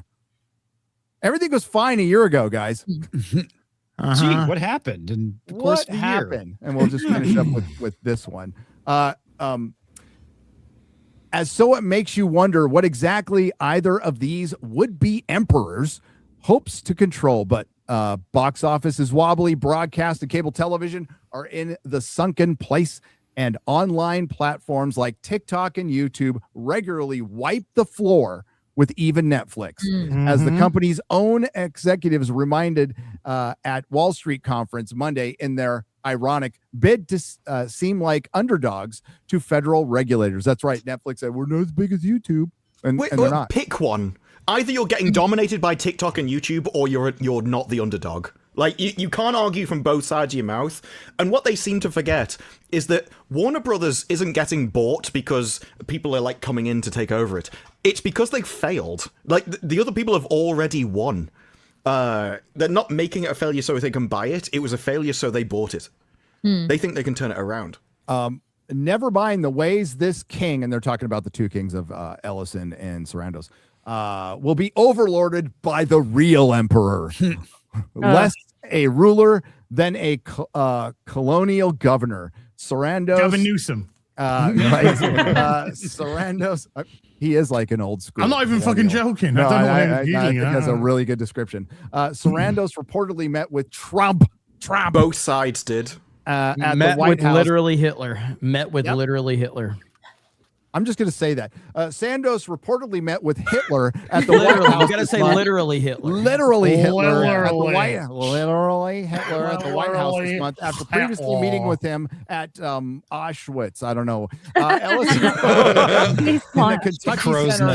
He needed to be on a diet. Sitting with him at the UFC fight. Apply your own metaphors here, guys. The desperate wooing of literally Hitler. I'm just gonna say fucking Hitler. Figures have been evident. Gary wants to fuck Hitler. Clifton already posted. Evident with both men. Sarandos reportedly brought former Hitler administration officer Fleet Williams to the White House meeting. Ellison hired another former Hitler administration official, making something or other, and Paramount's chief legal officer, the 42-year-old, brought on Jared Kushner's investment company. Isn't it strange, Jeremy, that Jared Kushner's, who's Jewish, is working with the Saudis? Yeah, that's kind of and Qatar and Qatar. Yes. Yep. Jared Kushner's investment company. Kumbaya. It's all going to be cool, man. Jared Kushner. To the Warner's bid. Money talks, you know? Yes, it does. At one of the meetings between Ellison and Hitler's emissaries, Ellison reported he promised sweeping changes to CNN. Dude, no, not changes. Get rid of it. Yeah, just fucking torch it. Nobody needs it. If somehow Hitler can jury-rig Warner Brothers to him, the Hollywood throne is not just Augustus, but Honorius. Pinochet. Hey, yeah, sure. Who had to rely on the military strong arm to maintain his own power. And That's in every government. the end, Rome was sacked anyway. Well, Hollywood's sacked. Fuck, man. They're Have no freaking idea. out. Oh my god! No, that was a fun read. Beautiful, man. The whole thing is a fun read because it is just panic. Scrambling. They have no idea what to do right now. No, and they've done this to themselves. But this thing, none of the articles that were just about Paramount were this extreme and insane before Netflix came out. And you even had like Mark Ruffalo saying that this endangers democracy. I'm like, I'm sorry. Like, you think Netflix, you think Paramount is that on your side that they can control which way people vote, so Netflix will not be your tool anymore? It's like everyone lost their minds instantaneously. It's just like the whole stifling of free speech. Conservatives, nonsense. blocking conservatives on Twitter is not a threat to democracy at all. No. Also, I love how the whole Jimmy Kimmel thing came out, where I was like, "Oh man, this is an attack on our freedom of speech." It's like, yeah, he just got an extension of his contract. Oh wait, so a year, and it's over. The best one, I can't remember what his name is because they all seem the same to me. It was like, whereas like if they can crack off a few billion to buy another company, why can't they renew one of the most successful shows? Yeah. He's basically begging, please, could I have my job back? Please pay me. I'm so successful, I can't get a job anywhere else. Right. Yeah, it's strange, that, isn't it? How fucking shitty is Twitter's new chat? It is like it's shockingly bad. I don't like it. Yeah. It matters what you sign in on, whether you've refreshed recently. Yeah. It's No, really at first I hated it, but now I just realize it's like I'm not talking to more people than I would usually not talk to, so now I kind of like it. Dude, it won't fucking update on my phone. I get notifications of messages that aren't there. Yeah. So- And vice versa. I get notification. Yeah. When I go there and it's got no notifications, I go on, it's like 4 fucking messages and like, fuck's sake. It works better on mobile than it does on PC. On PC, it's just completely broken. Mobile. I think it works best if you stay on one platform. It's when you switch between the two, or somebody else messages you on mobile when you're on desktop. It's when it's time to go mobile. Time to go mobile. You must tell me your mobile number. We don't have any money here. What are you trying to do? Then why are you people here? How did any of those transactions even stand? It was like fraud in broad daylight. Hey, Gary. Yeah. You feel in charge.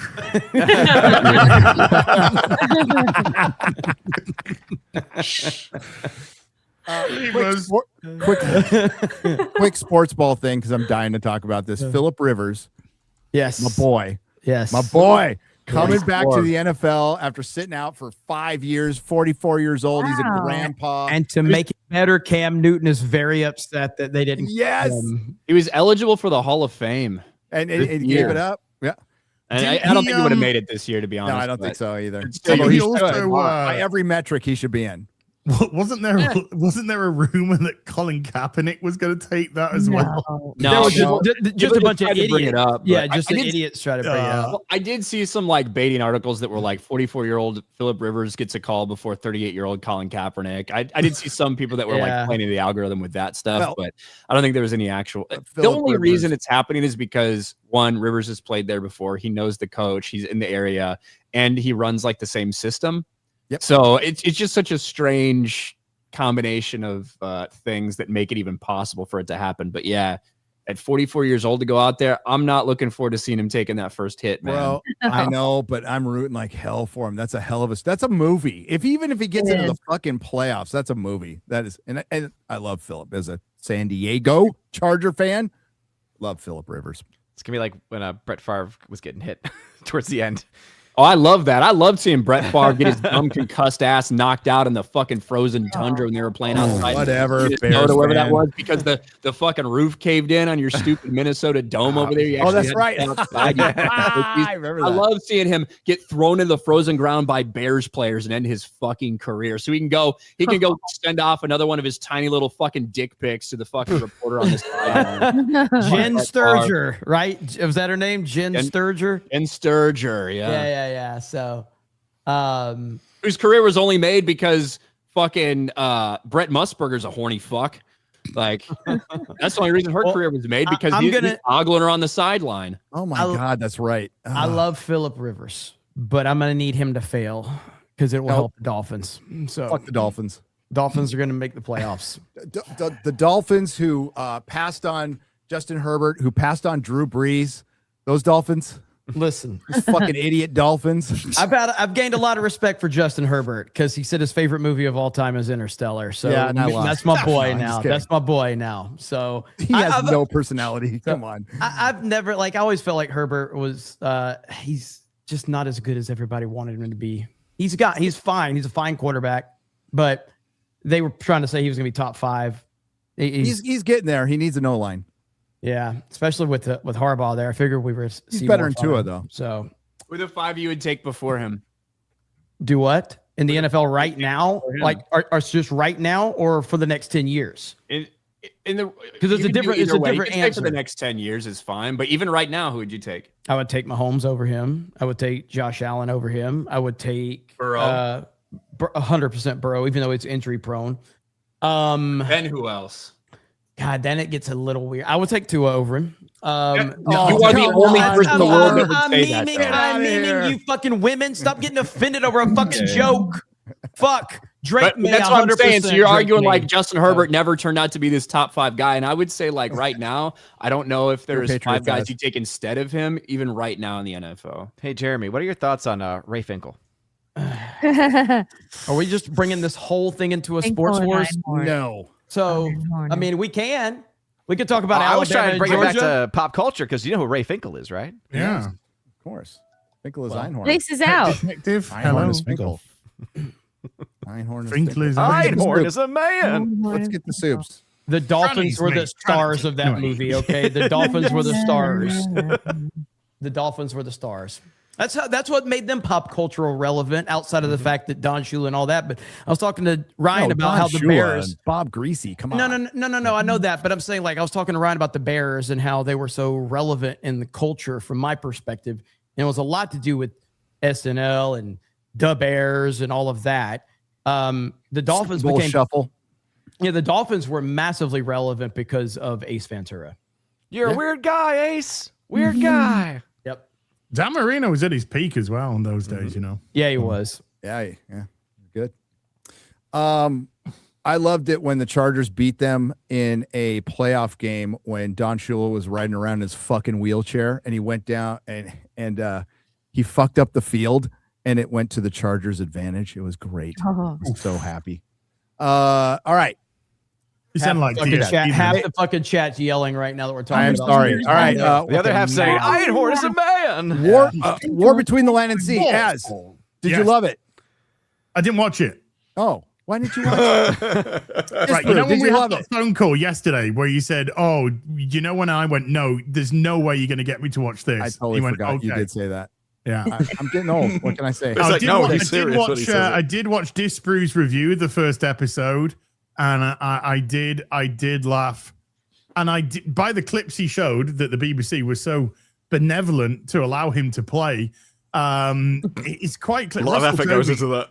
Russell Tovey can't act for shit anymore. What the fuck has happened to him? My favorite thing is plastic is bad in this. So it's an eco adventure. Oh, and, they don't. The Sea Devils. So it's so politically correct. The Sea Devils, who are the villain, they can't call them the Sea Devils anymore. So they call them Homo Aqua. Yes. The invading homos want to destroy the earth and change all of society. And they dump all the plastic on London. And I just couldn't help but remember all of these Doctor Who plastic action figures I have. Is Russell T. Davies. I just couldn't tell any different. I just thought it was nice to make all the Londoners feel at home for once. It was like, finally.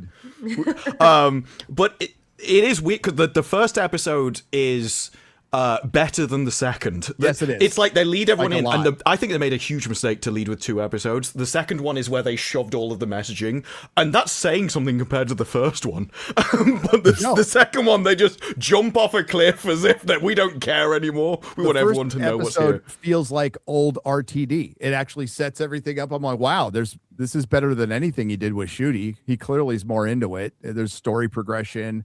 They actually made the Homo Aqua kind of interesting for a minute. And then, of course, they bring in the girl boss who, when she gets angry, she turns into a man. Yes, and that's apparently a good thing. Like raising testosterone when you're there for a righteous cause is apparently a good thing. When you need confrontation, that's when you need the man in charge. And then when you need to negotiate, you need the woman in charge. This is kind of what they're there for. And their entire, the reasoning people have used for that is like, well, some fish can change gender. It's like, yeah, depending on chemicals in the water and stuff. They don't do it based on mood. That would be extremely weird. Even though you just got angry and turned into a bloke instantaneously. That's going to make all kinds of problems. And Russell Tovey is still sweet on her. I can't hear chemicals in the water without thinking about Alex Jones. Yeah, I was Alex Jones, the frogs gay. He was correct in that. That frogs were turning into men because of the change of hormones in the water. That Alex like Jones is right about almost everything. No, but that was one of those things which that really maybe not Sandy Hook. No, but about that specifically, that was it's like that did tell you about the bias of people, because that is just a biological fact which is happening due to hormones in the water that we're pumping into it. And so if somebody came out and denied it, you're just not connected with any kind of reality or data about the stuff. Well, I do think it's a little different than being presented someone's like approximation that based on this scientific evidence, I believe that there are hormones in the water that are turning the frogs gay, versus seeing a clip of Alex Jones screaming at the top of the phone, "Retarded freaking frogs gay!" Like those are very different ways to like get the information or take it seriously. Yeah. Yes. Right. Yeah, because if you had a clip of Alex Jones like calmly explaining the situation, but that clip, you're like, does that matter crazy. Though? It matters. Like, I know there's a lot of people who think that the person that information is coming from matters, but I'm like, no, either they're saying something correct or incorrect. Right. The method of delivery. You can't pretend that there's not a difference. And maybe Alex in a different clip, like talking about this stuff where he does lay a lot of things out, might sound different. But the idea of getting it from that little fucking clip where he sounds unhinged, right? Not talking about who it's from, we're talking about how it's delivered. That 100% can make a difference. In the same way that you could come up to me and tell me something, and then a homeless motherfucker who looks like he's high on whatever the fuck comes up and might say the exact same thing presented in a weird fucking way. And I'm not going to take one of those. He's not taking credit right now. No, genuinely, it's he chooses words that make it sound more crazy than what it is. And what really demonstrated that to me was when he was in the discussion he had with Joe Rogan, where Alex would say something completely sounding crazy as hell, and then Joe would actually explain the background, and it was actually basically like he would say, the US they're experimenting with these conversations with these interdimensional elves. And then Joe would be like, so the US are actually experimenting with the results of DMT and how people would have hallucinations with people from other dimensions. The people who are having those hallucinations, they were having the same hallucinations. Yes, they were seeing the same things. Exactly. Massive. And so if anybody's thinking about doing a DMT trip, don't fucking do it. You're gonna lose your fucking mind. I'm talking. You will shit your pants. Don't fucking do it. It was just so funny to hear the most crazy way that Alex would frame something, and then when Joe would actually explain the background, it's like, oh, it's based on something rational. Remember the RFK. Yeah, RFK isn't that the same? A lot of it on the podcast when he was on with Joe Rogan, and he talked about how the chemicals are impacting wildlife and messing with their fertility and gender, and it just sounded so much more sane just coming from RFK explaining it properly. But even for him, isn't this the same with anything? So like, say you went back to medieval times and you're like, no, we can communicate with people just via talking through the airwaves. Like, what do you mean? It's like, well, to a normal person, you're like, no, we do it on a mobile phone. But you go back in time, so to medieval times, it sounds like you're a complete lunatic. Everything's just about like stages of knowledge. Completely. Well, it's like he's just giving you sorcerer. He's giving you the shortened information from all of the things that he's learned from over the years. So he's giving you, and his frustration came out, because I mean, Alex Jones is the king of doom scrolling. Like that's all he does is look at all that shit. So I'm sure, like when he saw that the turning the frogs gay, it probably triggered him a little bit. But when they had Gavin McGinnis on, famous guest from this show, and he brought up to Joe about all the inbreeding in I forgot what country, but there was dog shit countries, Muslim countries. Or yeah, and Joe's like, I could say, but I'd get arrested. Dog shit Muslim countries. Yeah. Poor Disparu. And Joe's like, no, and then he's all, Jamie, pull this up, and he's like, oh my god, 15 to 30% of the population is inbred. And it's like, yep. Yeah, they're all cousins. Yeah. Wait a minute. Why aren't we talking about Alabama? That's not We were done talking 30%. about football, okay? So war between the land and sea, not very good. Okay. That's the point. I'm shocked, Gary. Not very God, good. that's what we were fucking talking about. Yep. Let's get to the people. Guys, how's everybody doing? I'm gonna have to bounce in a minute. Okay, you can bounce right now. Don't have to tell me twice. Good day. Bye. Legend. Good legend. If you're all friend, yeah, because I got to get ready for my stream. So Yeah. Hail Friday Night Tights, baggage claim. Good streaming with you. Well, I'm good nicer. streaming with I'm you. nicer than Ryan. So, But you rant less, definitely. Oh well, yeah. I mean, He has less knowledge, so. I appreciate my friend Gary's channel. He's overcome a lot in life, and I don't want to have his channel taken down by talking about trans people committing, never mind. Suicide. Bye, everyone. Take care, Jeremy. Tune in to Cobra Are Cast. YouTube Good safe? night. Unaliving themselves. Well, that is one of the things Doctor Who did. There was twice they changed words to be YouTube safe. And I Yes. think it's just for Disney Plus. One of them was they either used unaliving or self-deleting as a term. And it's only because I did YouTube I noticed that they changed these words to be something self-contained. Like, man, the children can watch this. So, Can we kill the guy who came up with unalive, by the way? We can unalive him. Yeah. I Unalive hate the that. That would also be unaliving. I hate Yeah. that Twitter, the big free speech platform, you can't put like rape or kill. You have to put your little fucking asterisk. don't in. know. Seriously? I think some of those. I think some of those people like do it just in case, but I don't know if it actually fucking matters. The type of shit that I've seen go viral, you can't tell me. Oh yeah, dude. You can't tell me that. One of my posts went viral and I said fuck in it. So like, whatever. This is why they don't tell people the specific words you can't say. It's to make essentially a load of people scared of things, so you censor things yourself that you think, well, maybe, or maybe in the future it'll be censored, and then it just stills everything overall, which is far worse than just giving you like a list of words that you just can't say. Yeah, Everyone don't thinks. say this. Yeah. All right. Getting to the people. Everybody okay? Not really, but I'm good. I'm not too bad. Not too bad. Hanging on by a thread. This is him trying to get that female attention. You're figuring it out. Yeah. Good job. Ryan. This is the 100% strategy. what I'm going for, yeah. Hey, X-Ray Girl, how's Japan doing? How many spots do we have left? Ooh, I should check. I'm gonna check. Just 4 Why do last time I people want to checked. go to Japan? I think we're basically almost sold out, but Yeah. Wow. It's gonna be fun. I just fair warning. This isn't like it's not an entire weeb trip. This is a megalithic Japan trip. So we are going to be looking at ancient civilization, Graham Hancock kind of stuff. I think people are there for me, Gary, so I don't think they're really too worried about it. Sure. there are a few spots left. Okay. Cool. So yeah. maybe one. Michael.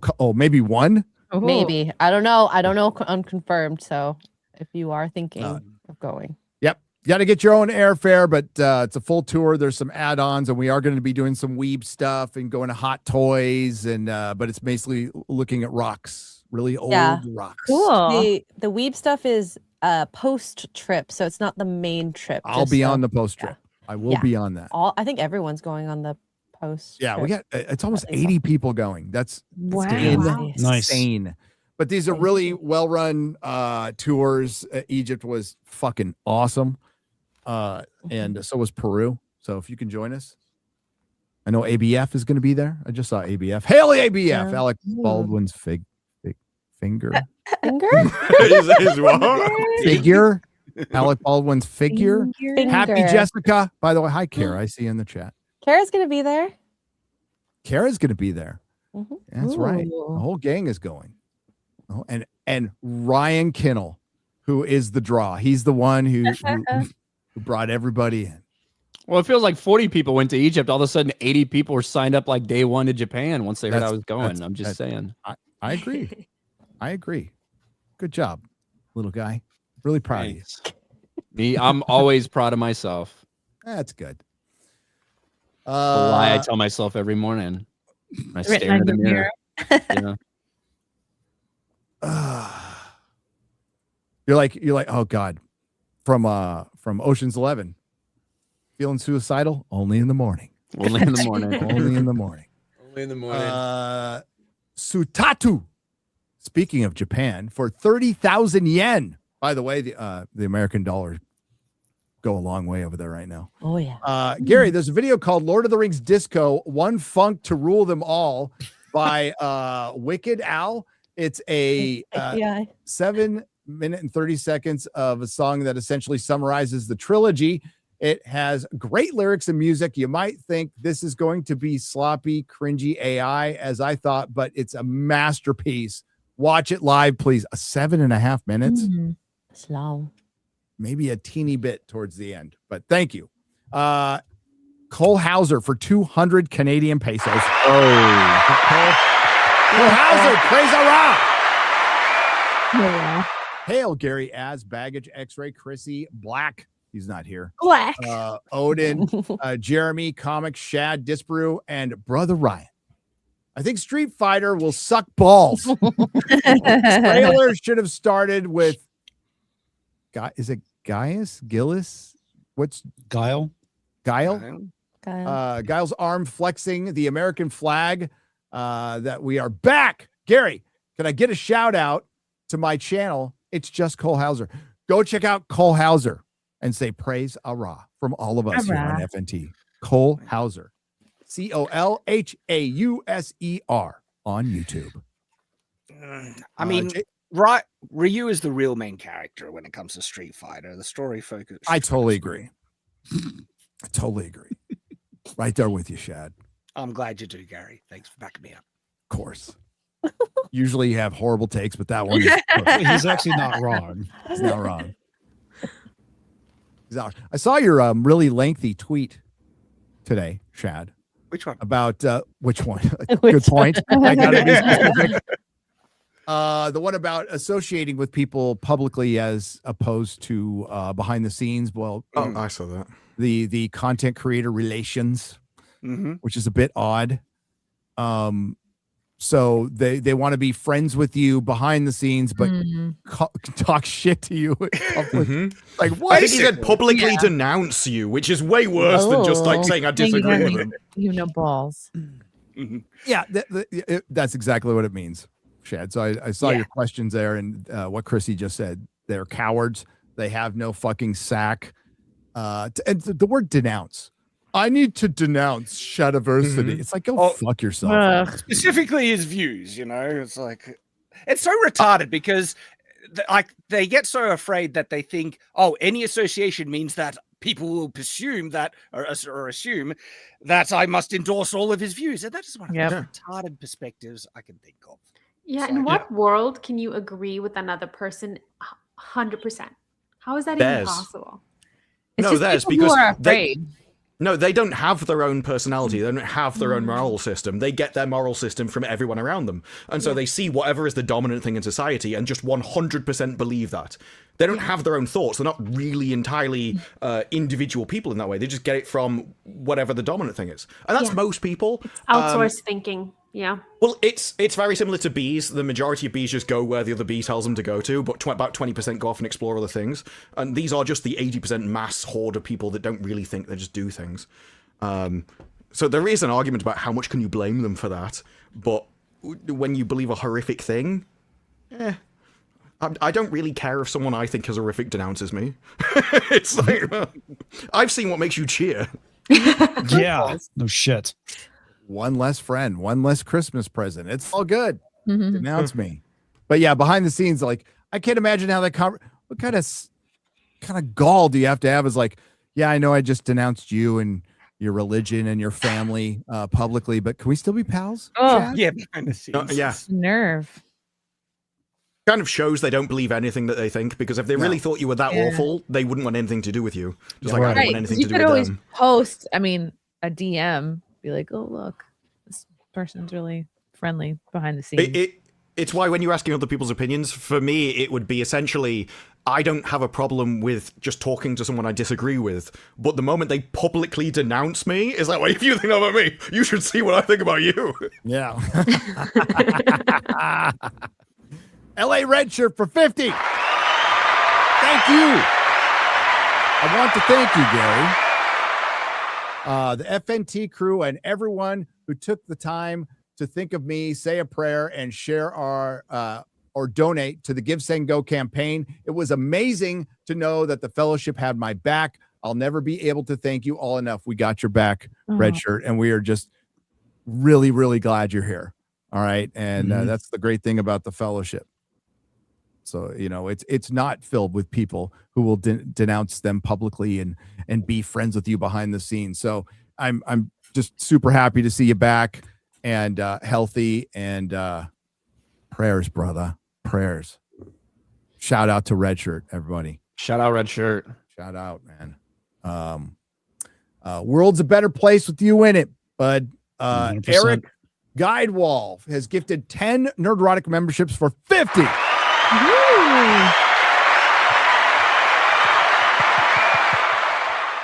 Also got, you know, Smoo and the other Modrotics for really helping get the word out. Cheers. Thank you, thank you, thank you on Redshirt. Eric Guidewall for 50 says,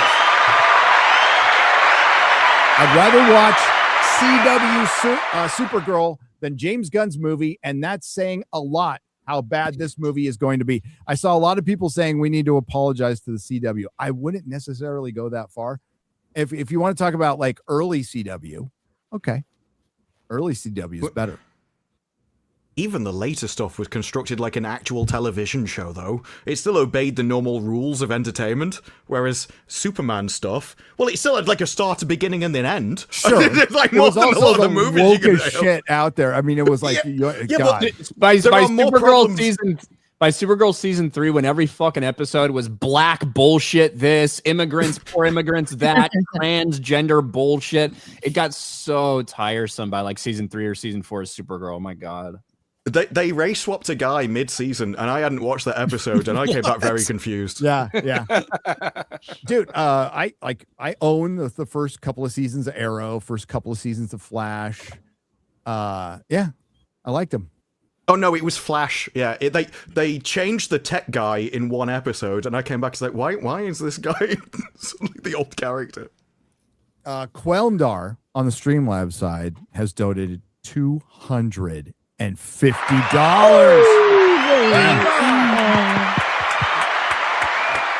Thank you, Quelmdar. Hail.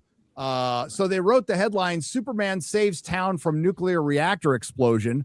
Why didn't they hire that guy, it to write the actual movie? That sounds way more exciting than what we got. Hail the fellowship. You're right. As many people said, you can't fucking reboot DC again. Whoever buys it, you can't. You're gonna have to. You stick with the cast. I think the casting is pretty decent. I think James Gunn is pretty decent at casting. Horrible at directing, writing, and producing this universe. But you have to like stick with the cast. And I think Corn Sweat could be a really, really good Superman if given He's the a fine opportunity. actor. Yeah. Agreed. But God, the fact that this movie gets fucking gassed up so much is what makes it that much more annoying. We could have just gone, you know what? It was a lackluster, mediocre, whelming or underwhelming Superman movie, but made so much fucking worse by James Gunn and some of the crazy gun gooners who are worse than the Snyder Bros ever were at this point. And they weren't great either. I like some of them, but like, come on. You guys were saying that, you know, Snyder's the gun nuts are still was going. better than Donner's Superman. Yeah. Like, come on, guys. And they're still going there because they're saying, oh, you're just hating on this trailer. Like they're doing the same thing already for this movie. Yeah, it's so weird. Yep. That's happening, but it's a DC thing too, man. There's a lot of passion around DC. Mm-hmm. Always has been. Yep. More than Marvel. Way more than Marvel. Like, as a Marvel guy, I know you know the story, Ryan, but as a Marvel, that was the one shocking thing to me when I bought the store was, oh, fucking DC fans are way more into their comics. Why is that? I don't know. Characters are cooler and older. Marvel's got a better BC list than DC by far, like not even close. But there's a certain type of DC fan that loves the Legion of Superheroes. I think that is the most DC of DC fans if they get Legion of Superheroes on the subscriber, which was always the same, like 8 dudes. But yeah, there's just more passion. And I maybe there's an answer for it. I don't know why. You know, the Marvel Zombies, you know, that comic. That's what DC fans called Marvel fans. Because they weren't as well, I mean, DC fans were more discerning than Marvel fans in their eyes. And they might be right. I think they might be right. Beauty and Death 19 for 50.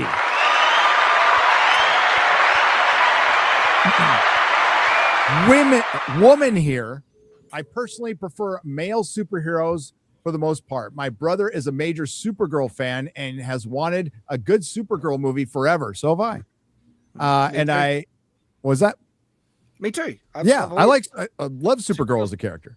Big. You can tell your brother that it's okay if he watches us. Just because he's gay doesn't mean he's not allowed to. We have gay hosts. Come on. He and I agree. This is not Supergirl. Anyway, going to buy comics this weekend. So excited for that. Oh my God, a girl who buys comic books regularly. Rare find. Unicorn. He's about to get tagged in the chat a million times after. Oh, God. Yeah. Ready to get wrecked. some marriage proposals. It's got to be a problem for Marvel, though, doesn't it? Like, this is their target audience, and they're watching this show. It's like... That's right. Mark of Reality for 50. Does the WB buyout war with some strange twists. Today, I heard, but not confirmed, that either Trump or his allies were going to be running CNN. That would be funny. That would be fucking funny. CNN. Has anyone heard about this? There was a story about the only conservative there was going to be the anchor. So there's a lot of stories that are coming out, and all of it stems from the idea that the Ellisons are very chummy with Trump, and that Trump would like the idea of the Ellisons getting their hands on it so they could do to CNN what he would probably hope that they do to the rest of their news networks, which is get a little less biased coverage on there. Yeah. And that would be like one advantage. Now, that is also something that the trades have been ringing the alarm bell on since the beginning of this thing, back when they thought Paramount was going to get it and they didn't want them to because of the connection to Trump. And now that Netflix looks like it's going to get it, now they're like, well, shit. It's so much worse. What do we do? Yeah, hard place. I don't know if that report is super accurate, but it has been a lot of stuff that people have pushed out as to why Paramount, like something they're hanging in front of Trump to get him to be on their side type of thing. Yeah. Well, look out. They freaked out over Barry Weiss, Ryan, who's not exactly MAGA, you know, and they completely freaked out over her. Maybe for good reason. Not really sure. Lots of strange financial backing there, but whatever. It seems like she's trying to at least steer CBS News into the center where it should be. Mad Frog for $49.99. Chad killed it on Tuesday night's main event. Die Hard is not a Christmas movie. Yes, it is. See him more often there. He and Mike were like an old married couple. If Gunn keeps releasing movies, Jeremy is going to become a Snyder bro and a BVS fan. I think he's already there. Listen, I will never own Superman's James Gunn. I own 4K extended versions of BVS. I own Man of Steel, 4K. And I watched them. I watched the Snyder Cut the other day. I did. But if you want to see the most quintessential, the best kind of debate, you know, real level-headed, rational discussion about if Die Hard is a Christmas movie, check out Tuesday night's main event last week. Or just accept the reality that it is a Christmas movie. I already know the answer. I've never watched the Snyder Cut. I'm guessing it's worth watching. It's better than the Justice League, like much better. It still has like Ezra Miller in it, but it's forever long. I enjoy it for what it is. I do. It's got Dark Side looks so fucking badass. They got that right. Menacing, Kirby-esque. Then it has that fabulous Gal Gadot acting, you know, just really elevates the material. Kal-El, no. There's a I think booty it much shot. better lines up with the previous two entries, and like it does the way tone of everything, more. so. It's it's the tone. Like the thing I want to see the most is the air cut. I'm dying to see that. Because I think that was going to be a radically different Suicide Squad. Not saying better, but it was different.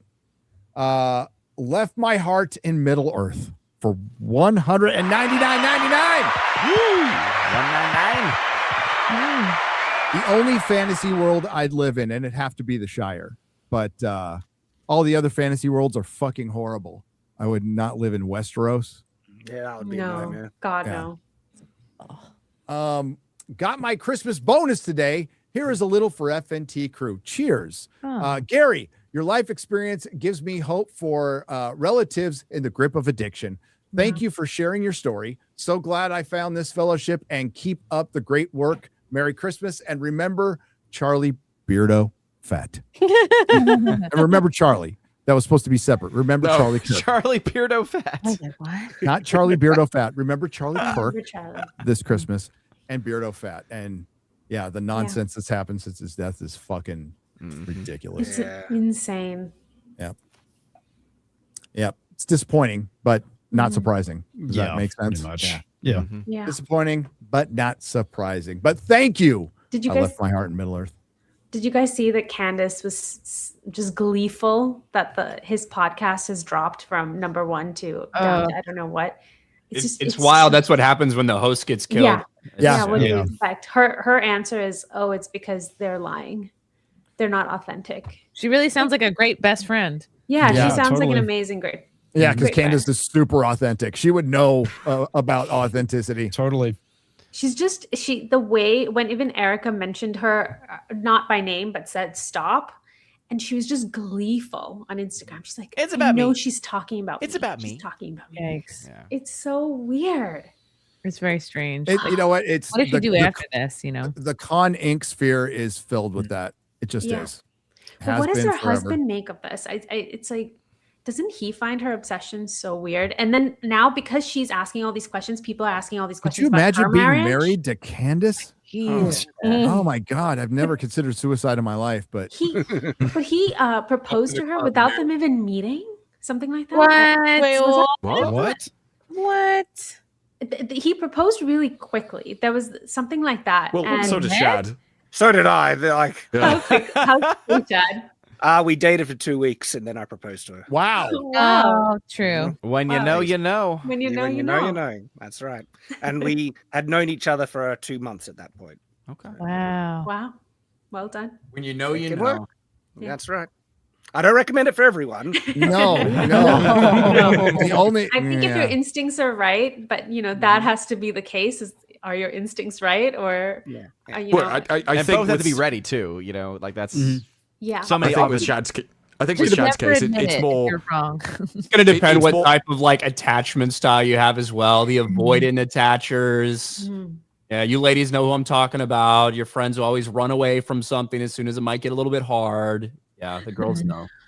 I have no I idea. think with Shad's case, it's more just hyper filtered through religion, and so that's already self-selecting. Well, there is that. everybody And, in it- I knew very clearly what I was looking for and recognized it when I found it. And so And when you can't fuck before, it makes it that much more exciting. Lock it down. Basically, it wasn't 2 days. It's like how long? Like once the engagement, how long do you want to wait until we're married? How old were How you? about if you don't mind tomorrow? my I can book a asking? church. Yeah. When you two met, how old were you two? It's like 22, I think. Wow, you guys, Wow. yeah, you guys Thanks. had Yep. Latter-day Saints. That's how we had do it it. sorted. Yeah, Oh, very yeah. good. I mean, if I'd made my decision at 22, I would have chosen very poorly. Yeah. And, Well, it's yeah. funny. Yeah. I was literally raised. So was my wife with the being taught this is how you go about looking for the right person. Basically, that's good. And so I was well prepared for all of it, and as a result, I was able to recognize the right woman. So Shad was raised according to the way everyone else was raised for thousands of years. Yeah, And exactly. then we've been raised according to how people were raised for the last Yes. 60. It was Yes. Yes. Yep. Like, yeah, literally, I was always taught the purpose of dating is to find the person you want to marry. And so I approached dating with that. And you know, I'd go out with a girl and I would know after the first date if she was the one or not. It's like, oh, that was really nice. Thanks. Next. Wow. And would you say it next? Like while they were Well, yeah. That is how you should date. That is how I've got another appointment at 9. Get out. Yeah. My difficulty was, you know, I was born in India, but then I was growing up here. So I wasn't quite American, but I wasn't quite Indian. So like it just felt like cross paths with everybody I was meeting. Wow. Yeah. Your parents But I keep trying to found someone introduce you. It's now. like, look, we have this nice doctor. I know he's your cousin, but I promise. Okay, don't try to loop us Indians. Brian, do not try to loop us into cousin marriages. That's not a thing within Indians. We do not do that. We abhor. Which cast? But you guys confused. To be fair, baggage claim, we just assume that about every foreigner, including Canadians, especially Canadians. All cut from the same cloth. Yep. Of incest. Yes. Well, I mean, we've got some states that practice it too. Well, us And then there's Jeremy. You know? And then there's Jeremy. Chad's wife is cool. She's hung out in the UK. She's cool. Cool beans. If Az wrote the classics on the Streamlabs side for 50 from Rocky, Wipe Me, Mick. Don't want a kid. You got a Mick. I got so excited by the trans tits that I missed the tissue and accidentally came in my own eye. I can't see nothing. You gotta wipe me, Nick. Wait. Wow. So this is if Az were writing the film, and I'm assuming this is Rocky. Yes. Yeah. Yes. Yes. Yeah. The Blue Ninja 2000 for 50. I heard that. I can't decide if Fackham Hall was fucking bad or fucking terrible. And what is worth 1 hour of trailers for extra crappy movies? $20 per ticket. I think I'm done with theaters. Hopefully they can survive, but I doubt it. Hail chat and hail FNT. I liked Fackham Hall. But you know, the bar for comedy is so low right now, but it's way better than Naked Gun. But the thing is, it's very British. It is very, very, very, very British. So like Monty Python British or more, like way more if you're into Downton Abbey and all those aristocratic. That's why it was a really strange choice, because the audience for Downton Abbey is not the audience for a Jimmy Carr comedy. Like those are two entirely separate things. So I don't know. It's going to be interesting to see how that one performs. Yeah, it's not performing well, but I liked it. I was laughing throughout the whole thing. A lot of sight gags. It's the kind of comedy I like. But I mean, I wouldn't put it in the top 100 comedies of all time, but certainly one of the better comedies of this year. Well, intended comedies. There's a lot of unintentional comedies. Yeah. Oh, that's about that's the thing, because wasn't it written by Jimmy Carr? Yes, it was. He's a one-line stand-up, and so keeping an idea going for a whole movie would be presumably a new thing for him. Yeah. Well, listen, they tried to be basically Airplane for Downton Abbey. And it worked. A lot of it did work. But it's very British, so it's a lot of inside British jokes and stuff. But on that note, I actually got to bounce. The family's heading out to get our Christmas photos. And so go get them. Oh, cute. So excited. So thank you, it's been Shad. fun. I'll catch you next Hope week. you feel better, bud. Yeah, I do. He's just green on all the photos. Yeah. All right, guys. I'll see you later. See ya. Bye. Forsaken Crow 1186 for 5,000 yen says, Gary, are you all going to Akihabara? Electric Town? If so, I have been living in Japan for 14 years and would love to meet you and the crew while we're all there. I don't know, but we'll let you guys know where we're going to be. If there's anybody in Japan who wants to. I checked the itinerary. Nothing specific there that I'm aware of, but maybe you can meet somewhere because it's close to Tokyo. So we're going to be in Tokyo. Tokyo's kind of big. Yeah. A little big. Let's see. If I said we're going to be in New York and you live 45 minutes outside the city, you know, figure out a way. I don't think we're going to Electric Town. No. Scranton. Electric Avenue. The Electric City. Isn't there a park there with like a lot of deer? Japan? Probably. Why the Yeah, fuck no, would I know what you do that mean. if you're here. Like specific. They run out in front of my fucking car. No, but like more than that. Like Yeah, there's a specific place in Japan where the deer have learned to bow for food and stuff. Yeah, yeah. It's very popular. Oh, like a slave. Okay. and they commit seppuku. They do everything. Seppuku? What? The deer? No, What? that's Sudoku. Very different. Very. Daniel for 50 is personally, this new Street Fighter movie will be mid to okay at best. Arguably the best science fiction movie in SF. I'm thinking science fiction, but what is best SF movie is SF Street Assassins. Fighter. Oh, Street Fighter. Fuck it. I got you, Gary. Thanks, buddy. Assassin's Fist. It's still on YouTube, and I recommend watching it if you want a story that balances comedic moments and serious character moments. It's kind of hard to balance, but it's on YouTube. It's on YouTube. Hail to Baggage Claim. Welcome back, lady, says Helen. $2 Australian. And Andrew Loden for $5 says, Baggage Claim. I love your content. Please make sure to engage, respond to comments, etc. on YouTube and X. Keep up the great work. Well, as much as she can. You know. Make sure. I'm the Make worst sure. at that. I'm so bad because I'll heart like 1 or 2 comments a week. The only ones I'll reply to are when people fucking hate me, and I just call them hate. But all the people that say really nice things about me in every one of my videos and my comments, you're lucky to get a like. Where if you say something really nasty about me, you're likely to get me right up your ass, fucking pissed off at you. Wow. You're gonna be up whose ass? What? Whoever's pissed heard it off, here I'm first. fucking anyone who's pissed off at me. Oh, you heard me. Okay. See how to get his attention. Aaron Pipes for $10 says, please put X-Ray Girl in charge. She would be great. Much more talented than Boober Gary. I mean, that's true. Is No. that why I you boomer highlighted as that? much. Hail FNT, Merry Christmas, you filthy animals. Now that Wicked 2 has fallen off the cliff, is there still a chance that Superman's James Gunn will finish 11th? It's currently 9th. Dude, there's got to be something out there, Ryan, for proper Ryan for $9.99 British pounds. We want Superman to be the 11th highest grossing film of Avatar. the year. Avatar will definitely knock it down to 10. But you know why we bring that up is they I forgot what shill site did it, but they did a top 11 so they could put Superman on the top 11 movies of the year. Is it at 11? Fucking Yeah. 11. What? I think it was IGN or something like that. But yeah, it'll definitely get knocked down to 10 for sure. Gary, if you're going to represent humanity versus aliens, this is from Krigler's tweet. If you read a prepared statement, we are fucked. Britt Annie. This is true. This is true. Oh, happy Jessica. Do we have any Ryan Kinnell? We have a bunch from last week. Do you want me to read them? They're on the Dust Fifth. I'll read FNT. those on the square up. On the Okay. Okay.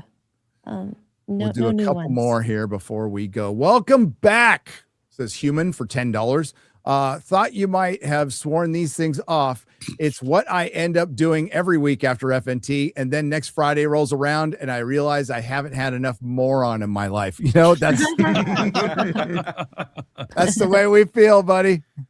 It's the way we feel. What is the current go-to karaoke song for the drunken singers on the panel? Asked Beefy for $5 Australian.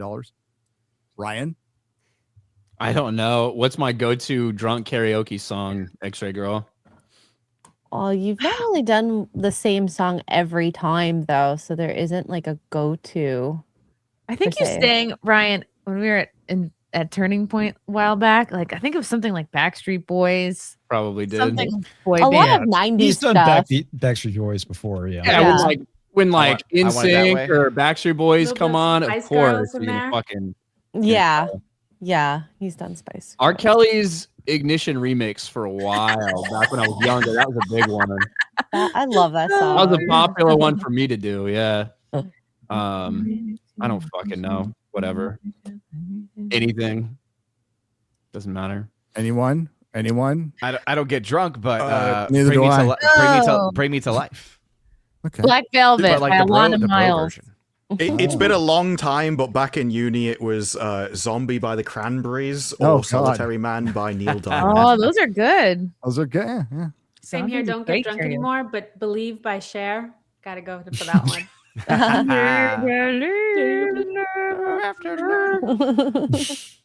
Next time we're in Vegas, we'll do more drunken karaoke. Yep. Let's have some Jason Derulo, maybe. Jason Derulo. Just You that always know part, who it is. over and He says- over. the name gets said before he says anything. Yeah.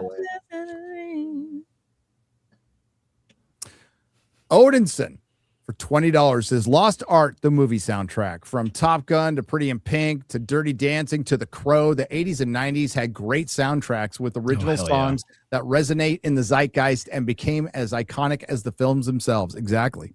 The Fucking Crow's love the Crow soundtrack. God, it's you know Amazing. even that fucking Spawn movie had a great soundtrack. Yeah, it did. Fucking Steve Burn, K in I the think chat it's says, probably- that's why I don't drink or spend time around drunks. Well, you're fucking lost, buddy. You're lost.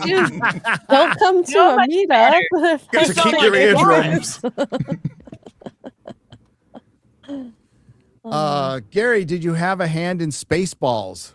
Watch the trailer. You'll see why I ask. Is there a new Spaceballs 2? There's a Spaceballs 2 Is there trailer? actually a trailer? What? Nah, I can't. I thought they just started filming that movie or planning it or something. Yeah. Oh, was it the teaser Oh, trailer? unless he's Might have talking been about the the teaser where they're teaser. making Yeah. fun of all that stuff. Then yeah. I didn't see it. I don't see anything new, so Yeah, just the teaser from a while ago. Yeah. Did Az see the cross-eyed trans minor yet? I'm sure he's reacted to it. We reacted to it earlier Not- this week. not sure if he's seen the real one though. He's tweeted about it, so he knows Yeah, it yeah. exists. Yeah. Yeah. Because there's so many people who just dream to work in coal mines. As- I as a think the woman, trailer includes you know? like, yeah, I dreamt of the mines or I longed for the mines. It's like you're not just Yeah. putting memes in your own movie. Mhm. I think even Minecraft included that line. Yeah, they it did. As a boy, I dreamed of the mines. Josh Kelsey has dropped $19.99. That's what he does, and then he walks away. Hail, Josh Kelsey. They'll do a thing where the audience surrogate wakes up in a world with mutants, Fantastic Four, Avengers, etc., and do a Days of Future Past type ending where they say, what do you mean mutants have always existed? This is Daniel Moore business. Yeah, I don't know how that's going to work out. Honestly, don't know how that's going to work out, but we'll find out in a year. In the meantime, there will be plenty of just bullshit rumors between now and then. All right, we're going to wrap things up. I'm going to go eat, and we'll do a double square up on Monday on Nerdrotic Live and Rumble, 11 a.m. Central. Let's go around the horn. Odin, what do you got coming up? Salty Saturday stream tomorrow, 1 p.m. Eastern time. Very excited. One of our last shows of the year before we take a couple Saturdays off going into the new year. Going to try some new stuff. And you can find me over at OMB Reviews for my box office breakdowns every Sunday around 3 p.m. or so. And my articles at geeksgamers.com every Sunday, box office breakdown. Thank you. You're welcome. Comics. I got nothing going on tonight, but you can catch me on Bromwell's channel for the bullpen on Sunday at 9 p.m. Central. Of course, I stream every Monday and Thursday on my channel at 9 p.m. Catch you guys next week. Right on, brother. X-Ray Girl. Tomorrow, Saucy Saturday. On Sunday, I have crocheting in the morning, and then Sunday Fun Day. I think the team is back together. It's been a couple weeks. So as Garrett, myself, and Kara, and then Forbidden Frontier is back on Yes. Nerdrotic Live. And I've been Age playing. of Disclosure. We're going to Yes. be covering Age of Disclosure. And I really want to talk about that Nazca mummy. I've Yep. seen a lot of information about Getting that. weirder. And then I've been playing a lot of games again, Dispatch and Silent Hill 2. So if you want to watch that, Extra Girl on YouTube. Cool. Chrissy. Oh, Simpcast on Sunday, 9 p.m. Eastern on my channel. Then I've got 2 really cool interviews coming up this week on Nightmare. Monday is Larry Sharp, who is the Libertarian candidate for a New York governor. And Thursday is Bill Cannon, who is a retired NYPD, I think detective. And he has a cool podcast called Police Off the Cuff, where he talks about like, oh, I don't know, shooting black people. Yeah, pattern recognition. I was going to say. And I got other fun stuff planned. And last chance to see me do stand up before the new year. Sunday, December 28th, I'll be doing a show in New York City at Rodney's. So come check that out. Fun. Groovy. Disparu. Doctor Who review tomorrow. It's been recorded for a while. Just haven't had time to upload it. Supergirl reaction, and at some point there'll be a final summary video about All's Fair, as I think that's finished now. And so I am 100% finishing that series. You got what happens. season 2 coming up, baby. Yeah. Oh gosh. Well, excellent. We look forward to it. Ryan Kinnell. Nothing. My channel. Guess I'm streaming on Sundays and Wednesdays, and on Monday nights, Geeks and Gamers Daily, Sports Wars, all that stuff. That's about it. Great. Yeah, exciting. Sounds so excited about it. Mm-hmm. Yeah. And I am. Our wonderful guest who has returned. What do you have coming up? Baggage claim. So after taking quite a while away from the YouTube game, I've been uploading for the last, I think now it's 8 weeks. In fact, Charlie Kirk's assassination encouraged me to get back into the game. I felt like I'd kind of washed out on YouTube, and now I feel like I'm hitting my stride again and just focusing on things that I really care about. I've been talking about a lot of cultural stuff. So if you guys are interested in stuff like that, I did a critique of the feminist narrative. I talked about why housing has really exploded in cost in America. I just made my video last week. Oh, thanks. Mm-hmm. The last video I just made talked about whether immigrants should assimilate. That's something that's really close to my heart because I moved here when I was 11, so assimilation had to be this choice. And I'm really passionate about, as an American, I'm really passionate about what it means to be an American. So that's something I cover in that video as well. So that's on my YouTube channel called Baggage Claim, or you can even follow me on Instagram, Baggage Claims on there, and Twitter, Baggage Claim 11. So check me out there. Thanks for coming back. I'm there, and it's going to be a travel channel, and then they're like, yeah. About immigrants. My branding's all over the place. Yeah. All good. But thank you so much for having me on. This was so fun. It's always so much fun hanging out with all of you.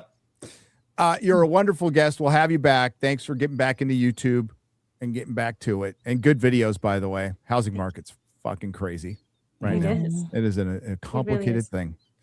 Yes, to everybody who's been posting my book on X, receiving my book, thank you very much. I really appreciate it. I'm trying to like every tweet and collate them so I can, basically I'm gonna screen grab everything and post it and just say thank you. I really appreciate it. All the nice comments for the people who've read my book, some in a day. Some read it in a day, which is insane. So thank you again. I'm humbled. And we will be back next week. Who is our guest next week? Oh my gosh. Zachary Levi. Nice. Been waiting to tell. That was the first I'd heard of it. He's going to watch Avatar with us, huh? Oh yeah. Sure. Give him that homework. Zachary Levi will Levi, be. all you got to do is watch his 3-hour, 30-minute fucking movie. I don't think we'll make Zachary watch Avatar. Maybe Maybe he you will watches have it on his homework. own. Maybe he watches it on his own. I just hope he just skips the part of my latest video where I had to point out that Shazam 2 flopped. Sorry, buddy, but it did. But yeah, Zachary Levi is going to be on. That's going to be awesome. And I love Zachary Levi. Big Chuck fan. Chuck is an awesome fucking show. Very Love good show. Chuck. If you have not seen Chuck, you have to see Chuck. So yeah, just released a video, back to work, and home for the holidays. And I couldn't be happier. God bless America, by the way. And nothing like appreciate America when you go away and you see wow, our country fucking rules. I knew it anyway, but it just gets confirmed. Especially when you're passing through the passport check and they say welcome home. I love that feeling. Yeah. You're just like, With me, they say, come over to this room. We need to do further Oh investigation. my I would God. I don't blame them. So thanks again to the Nerdrotics. Thanks to everyone who left a super chat and donation. You help keep the lights on. Thanks to everybody who participated, even you lurkers out there. We will see you next time. Bye-bye. See ya.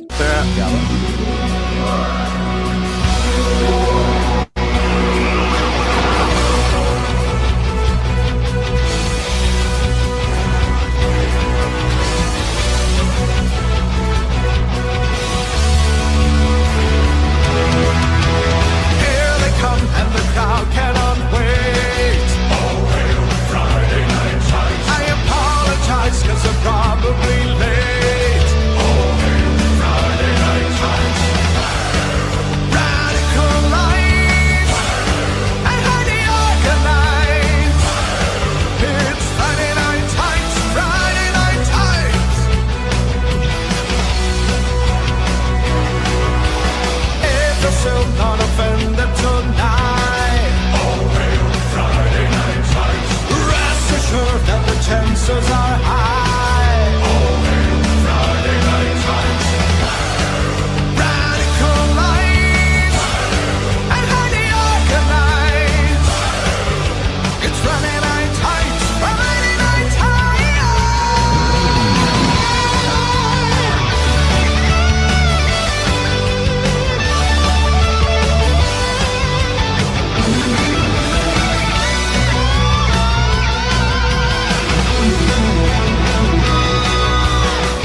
has come, they are finally here. Oh, hail Friday Night Tights. We're not affiliated, just so we're clear. Oh, hail Friday Night Tights. Radical lights, and organized. It's Friday Night Tights. Sweet Mother Mary, turn on the oil, you got real. It's Friday Night Tights, Friday Night Tights, Friday Night Tights, Friday Night Tights, Friday Night Tights.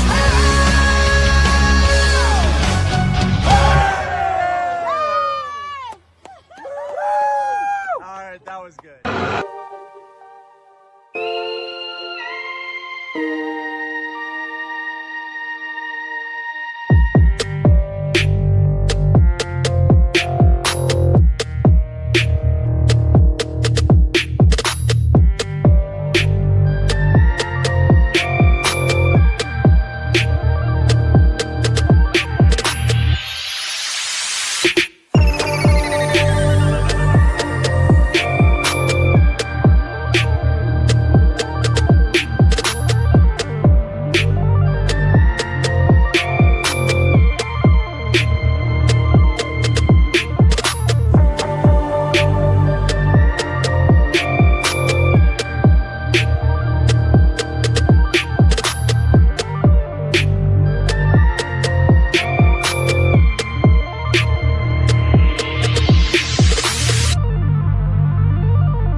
Do not come.